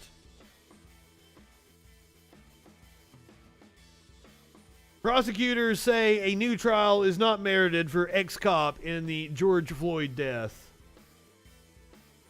The state's document came in response to defense requests to grant Chauvin a new trial and to hold a hearing to question jurors about alleged misconduct. Among other things, defense attorney Eric Nelson said intense pre-trial publicity, alleged prosecutorial misconduct, thank you, I got it the second time, and some decisions by the court made it impossible for Chauvin to get a fair trial. Prosecutors said Nelson's claims were without merit and were desperate attempts to undo the jury's verdict. So there you go. Good news on that front. And now here is the cherry on top. Officers on Portland Police's Rapid Response Team have voted to resign. Let's come down. We can actually see them address the. Oh, hold on. That's.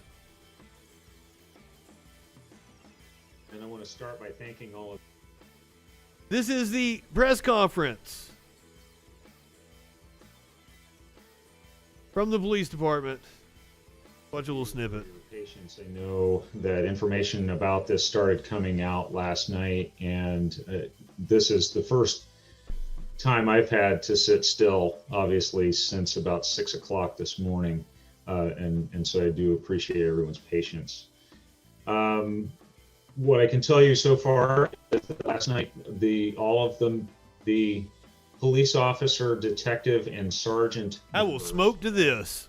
Our rapid response team met, and as a result of that discussion, voted to, as a group, to offer their resignation from their assignment with the rapid response team. These people will all still be the Portland Police Bureau employees, but our rapid response team is a voluntary assignment within the Police Bureau. Whoa, whoa, whoa, whoa. I thought you fucks were quitting. Whoa, whoa, whoa, whoa, whoa.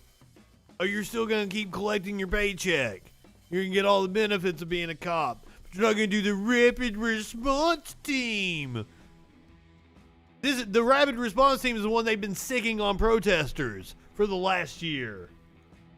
This represents approximately 50 people that we're talking about, and as you know, the rapid response team, or we call everything by its initials in the police bureau, the RRT, is responsible. It's an all hazards team, and I call you by your initials, PIG. Public order policing, which is most often what we use. Oink oink, motherfucker. Trained and available for things like large-scale searches, human-made and natural disaster response, and other large. They use it for protesters. Requiring a highly trained and coordinated response for whatever the mission. It is the protester bashing unit. I want to just acknowledge how challenging these times are, how challenging they have been for really the last couple years since the beginning of the pandemic. Certainly all of just the national. I want to point out how challenging it's been when cops shot at least 940 people last year. More than every other first world country in the last 10 years combined. One of them spoke to the news. Let's hear what he had to say. Bit that it's not that police officers won't be responding to any sort of demonstrations or riots. Can you go into a little bit more detail about how you plan to continue to respond and what that will look like? And if you could also explain the other duties that officers, part of the RRT, did, and are we lacking that specialty and technicality now if we do have those large-scale searches or large-scale need for that expertise? We don't. We have no need for any of that shit. We will have to find some way to make sure that we have that capability that the public relies on. And then in the short term, we'll have to find a way to adapt and maintain as much of that capability as we can with the resources that we have. And we still have all the same employees, and we still have... No. I think they should take your fucking toys away from you. Your tanks, your fucking big guns, all your armor and shit. Fuck. It's not the story I was hoping for.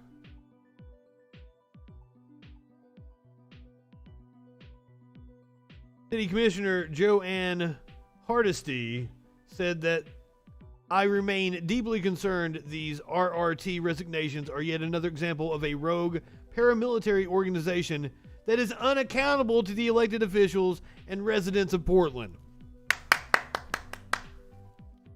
A specific demand from the local racial justice movement was that we disband PPB's rapid response team based on RRT's inability to appropriately de-escalate the situation on our streets last summer. I proposed disbanding RRT last fall, but the majority of council wasn't ready to commit to a fundamental rethinking of our systems of community safety. We should formally disband the RRT, but through council action. Go ahead, resign, motherfucker. Go ahead and resign. All you fucks should resign. All you cops out there that are making videos in your squad cars about how hard it is being a cop now, go ahead. Quit. Do it. Do it. That's what I want. I won't miss you.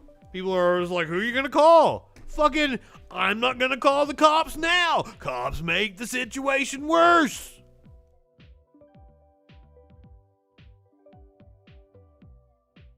Washington, D.C. inmate becomes first incarcerated person in city to win elected office. And that's the sad part about this fucking country, is that I'm far more scared of the cops in this country than I am of being fucking robbed by anybody. And I hang out with unsavory people. Look at me.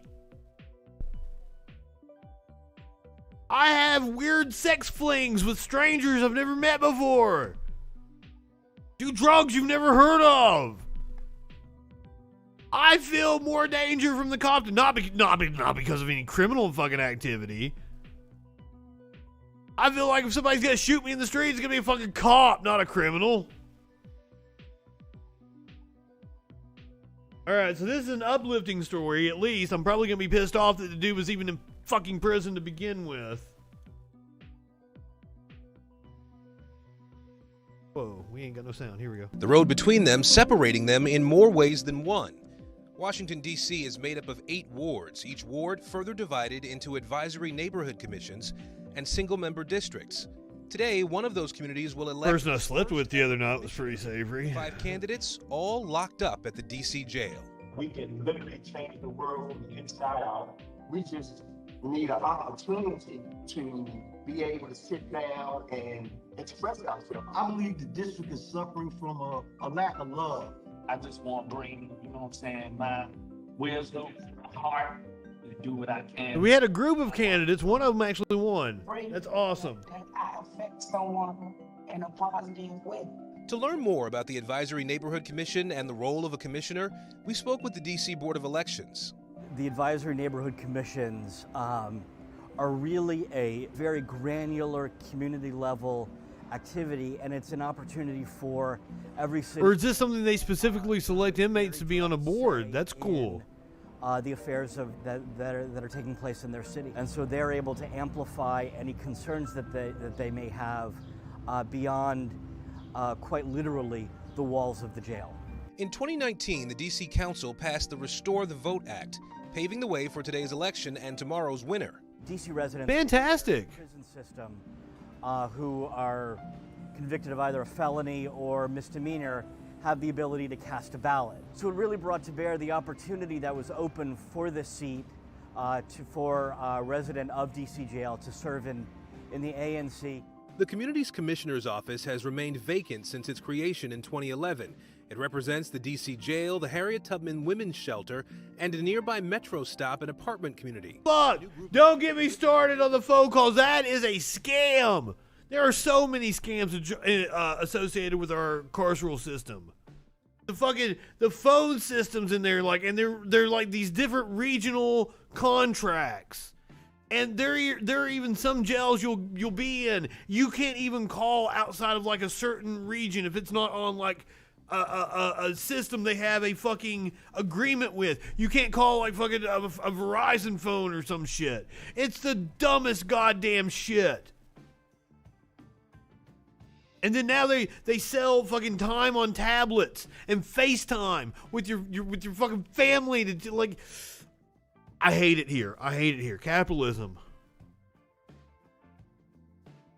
Don't even get me started. Like, I do not think it's right that we take the vote away from anyone. When you take the vote away from prisoners, you have an incentive to lock people up and to criminalize activities that might not otherwise be criminalized.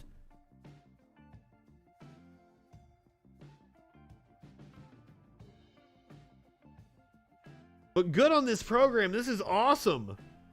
Joel Caston, 44, won the race for Advisory Neighborhood Commissioner of District 7F07 in Southeast D.C. Well, he'll oversee Harriet Tubman Women's Shelter, new luxury apartments, and the D.C. jail. Well, if they're gonna gentrify, at least, let an inmate oversee it. Represent it.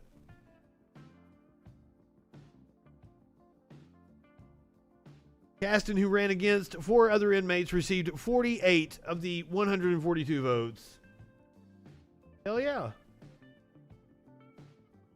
Caston is, quote, a natural leader, a kind, intelligent, and thoughtful individual. Good on him, and I hope this is a stepping stone to bigger things. Maybe you can serve in a D.C. state government in the very near future, sir. I hope that's coming.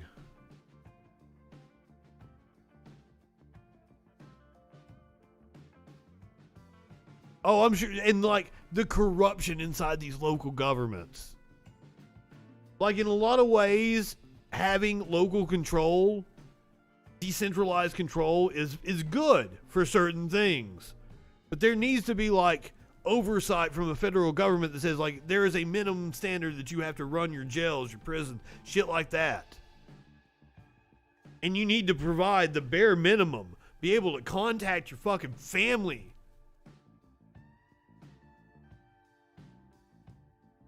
This cash bond system. Fuck that shit. All right, remember a few weeks ago, maybe a month or two ago, there was a student that was spanked.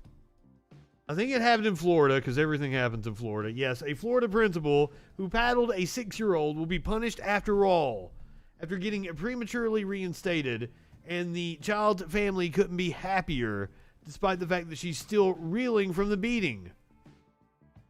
The child is still in pain. And by the way, don't beat your fucking kids. All studies show that corporal punishment has zero positive effects. All studies show corporal punishment has 0 positive effects and a whole host of negative effects. Don't beat your fucking kids.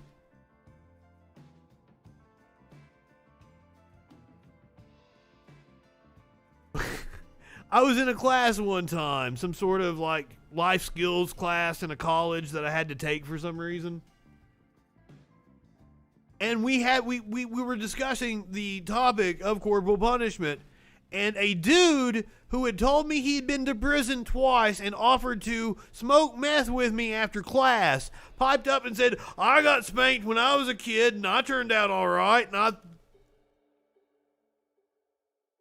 That has stuck with me for the rest of my life. That's like 10 fucking years ago that happened.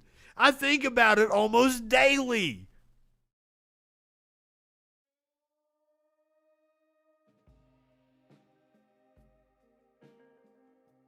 All right, guy, I guess, though. Jesus. Finally, you understand what's going on. Wait. I can't, and they said they had permission to do this. Ow. I feel wrong watching this. God, holy. Put your hands down. No. Now don't. Ooh, fuck. You better tell your mama sorry, and you better not treat her like that either. Is this gonna happen again? No. Never. Fuck. Are you gonna respect your mom? Because I'm gonna tell you what. Of course it's a Karen-looking woman. Thank you, and we can watch. That's gonna happen. Do you understand me? That is not how you talk to children. And you better start. What the fuck is wrong with you? Stop. You don't keep messing up things. So disappointed in you.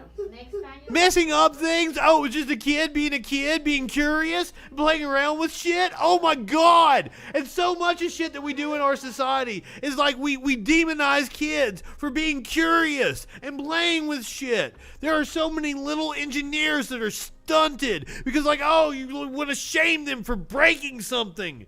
Fuck you. God damn it. I don't even have kids. I don't like kids. Fuck kids. No, don't literally do that. Don't do that. That's a bad idea.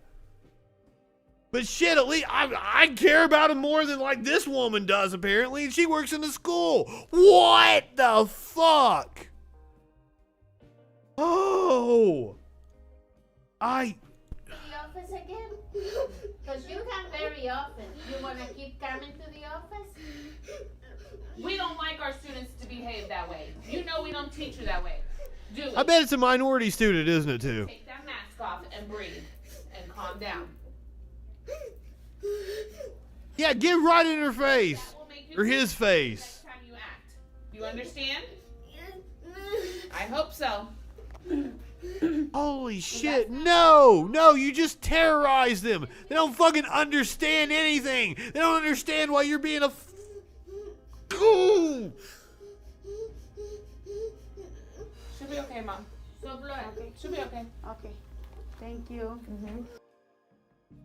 Jesus Christ. The family's attorney, Brett Pobinski, tells TMZ the principal in question, Melissa Cart, that was the principal, recently received a letter from the Florida Department of Education notifying her its investigation found probable cause for sanctions, which could include a fine, probation, suspension, or revocation of her teacher's license. Yes, she needs to lose her teacher's license.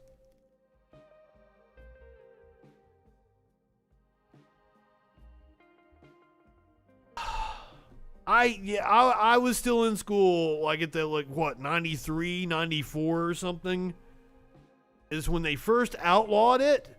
I didn't even know it was a thing still. What the hell? How?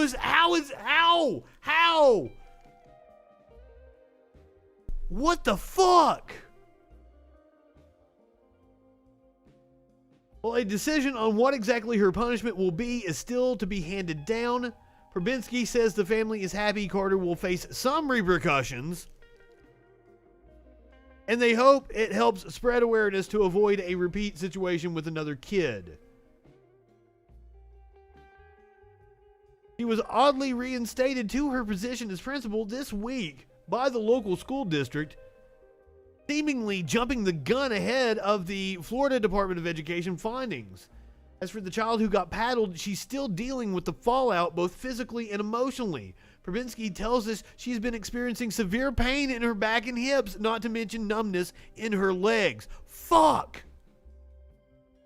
She is in physical therapy for it. The kid's also seeing a therapist. Good, they need to see a therapist because they've been traumatized. One last thing, even if Carter somehow walks away from this relatively unscathed, meaning that she's able to keep her job, she won't be seeing this student again. Probinski says the mother moved her to another school district. Seriously, to act like that in front of a helpless, whimpering child that just experienced extreme trauma.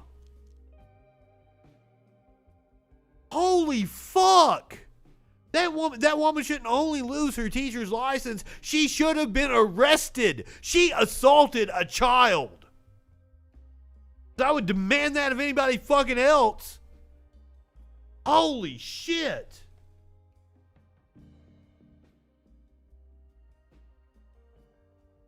From people bad at their job to people quitting their job. This post has been going viral. Apparently this is a McDonald's where they have one employee. We are closed because I am quitting and I hate this job. Oh, I thought it said Mick Inconvenience underneath it. It does not. That would have been hilarious if it did. I don't know which McDonald's this happened at. A simple photo has come to symbolize the struggles faced by low-wage workers, particularly in the hospitality industry. After it went viral online, the image shared to Twitter features a note stuck outside a U.S. branch of McDonald's reading, "We are closed, and I am quitting this job, and I hate this job." One of the comments said, "Wait, did they seriously have a shift of one person at an entire McDonald's such that one person quitting mid-shift shut it all down? I'm willing to believe that, but my goodness, the sheer amount of neglectful staffing involved. Whoever walked off that crap is great."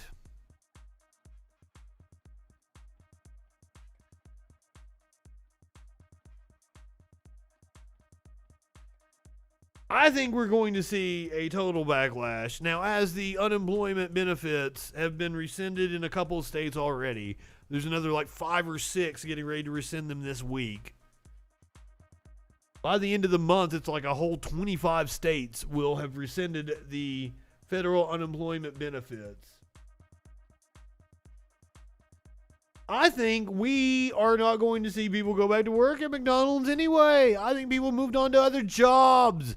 I don't think it's because they're receiving unemployment benefits.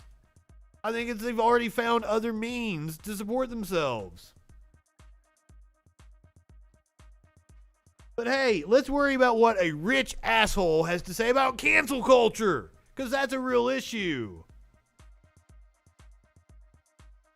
No, we will not be stopping big tech censorship. I hope big tech censors the Blaze. That's all I want for Christmas, goddammit. Alright, so comedian Kevin Hart had a fiery response on Tuesday to critics of his rant against cancel culture. I don't think I've actually heard the rant against cancel culture.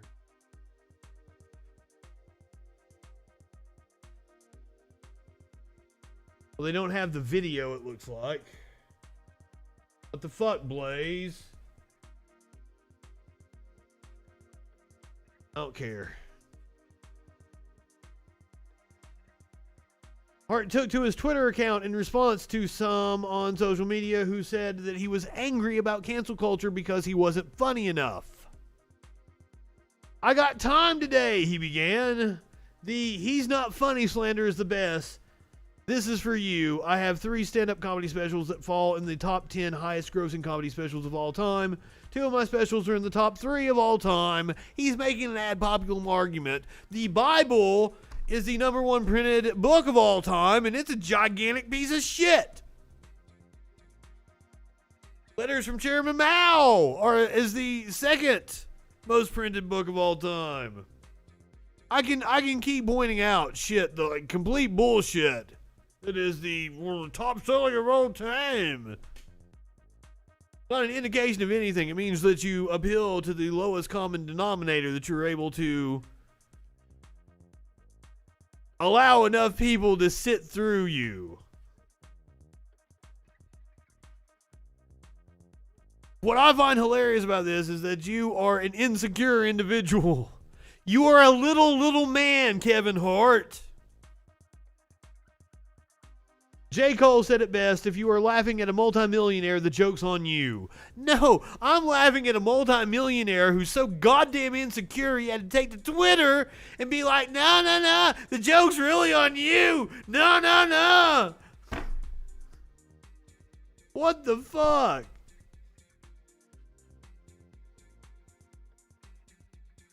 When did we get to a point where life was supposed to be perfect, where people were supposed to operate perfectly all the time? I don't understand. I don't expect perfection from my kids. I don't expect it from my wife, friends, or employees. This is a weird straw man to make. Nobody's expecting perfection from anybody. Like, just don't be a fucking creep.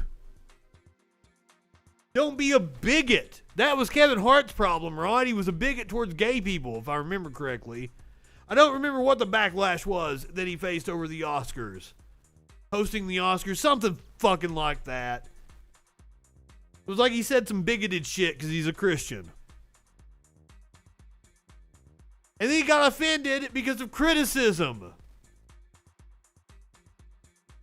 Someone pointed out that he said some fucked up shit. I believe it was bigoted shit, but I don't hold me to that. I think it was, though.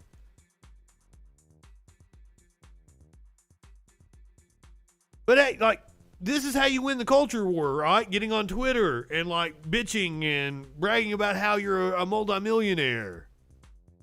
Telling everybody you're better than them. And what the fuck? This is on the Blaze. What? Why do right-wingers actually care? They really do care what Hollywood thinks. Honest to God. They care what the left-wingers think. They troll them all the time. They care what the right-wingers think. They amplify their message. They love celebrity. It's the fact that they tell you, like, no, celebrities should shut up and not talk about politics. Oh, yeah, he was upset. Like, if his kid was gay, he would disown him or some shit. Yeah, you fucking bigoted piece of shit. You got what you deserved, son. But maybe that's how they're gonna win the culture war, right? Let's hear from this woman at Turning Points USA event.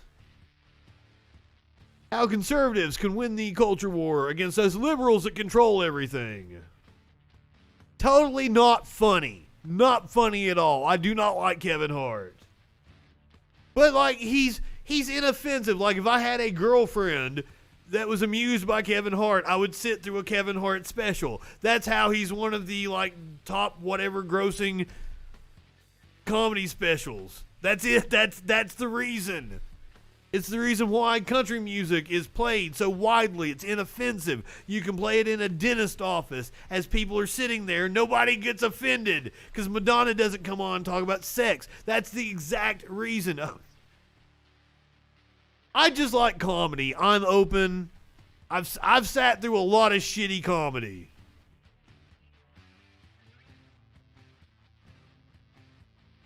Okay, well, follow with me here. Kevin Hart would be good for Netflixing and chilling when you don't actually care what's on the TV. So I would watch Kevin Hart with my girlfriend if she was amused by Kevin Hart.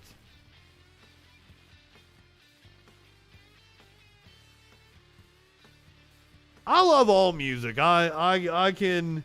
There is very few artists that I hate with a passion. It's like Rod Stewart, Phil Collins, and I know. No, Justin, don't you fucking love synth pop new wave? Isn't Genesis right up your alley? You're damn right it is.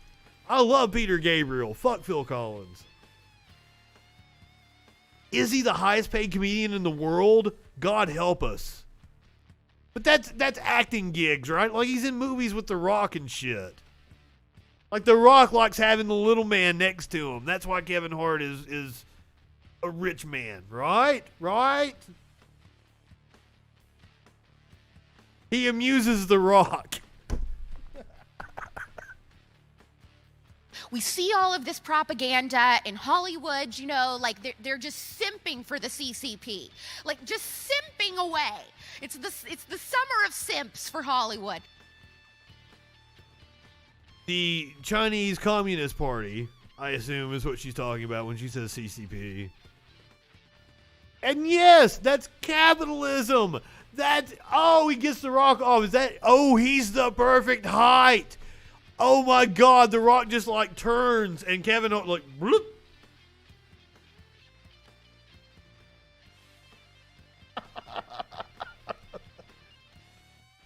I think you're on to something.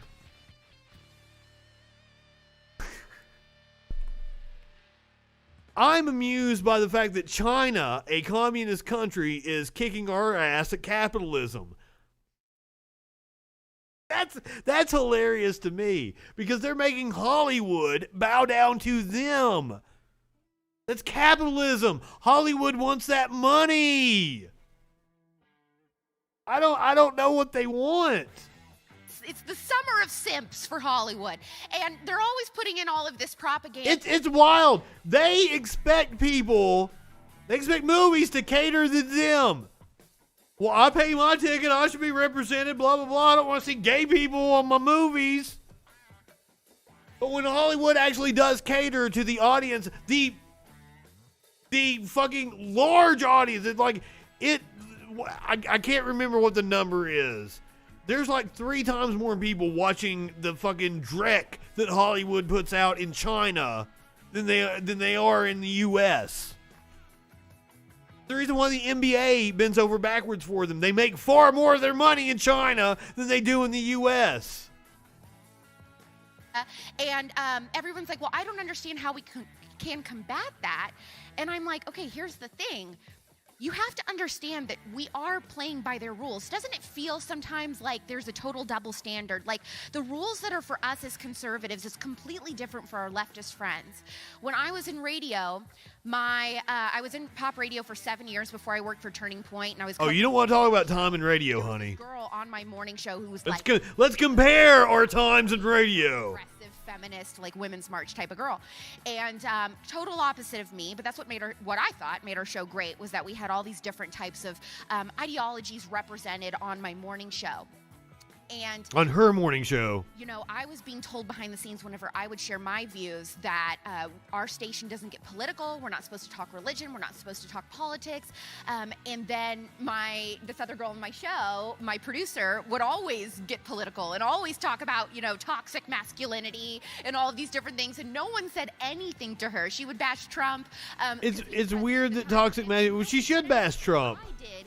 It was just a different set of rules. And so that's eventually, you know, why I left. And a lot of you, if I've had the privilege of speaking to you in your chapters at your different schools, then you've kind of heard my story. But like, I knew that there was different rules. And so what I started. Why would anybody bring you to speak to a school? That's another thing. They're letting you speak to schools. Let me go speak to schools. I wanted to become a motivational speaker to go and talk about like safe sex, how to like properly dose on drugs, stay hydrated and shit, how to safely do drugs. That's what I'm at, like toxic masculinity. How is that a political? It's a political topic because the right has associated that with like, oh, you're trying to cancel me because I'm toxic masculinity.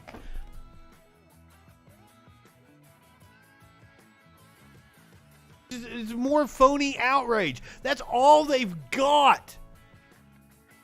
They do not have any substance whatsoever in what they're saying. So they've constantly got to make themselves out to be the victim of some system. But there's plenty of ways that you can actually be a victim of a system. We've got this whole capitalist system here that's rife for the criticizing. But guess what? It's going to put you on the left side of the spectrum, honey, and we're icky.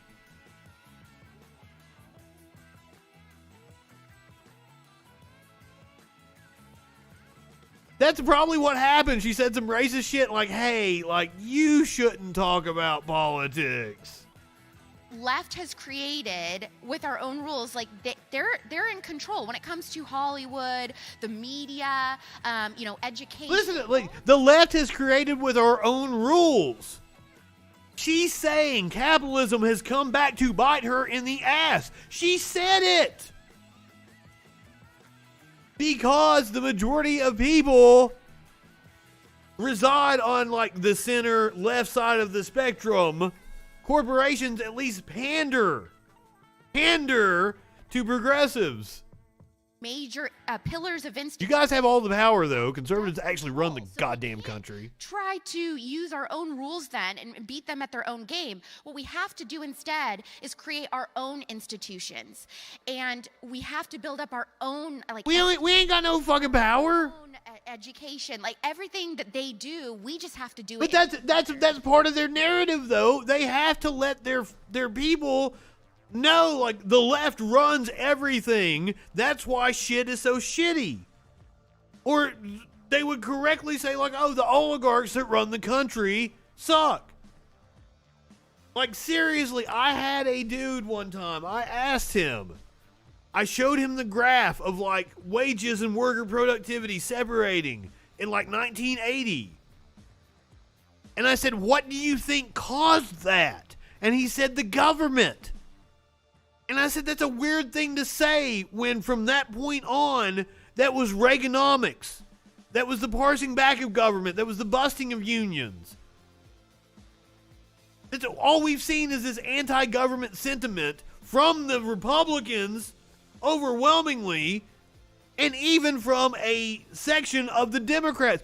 Bill Clinton ran as this third-way Democrat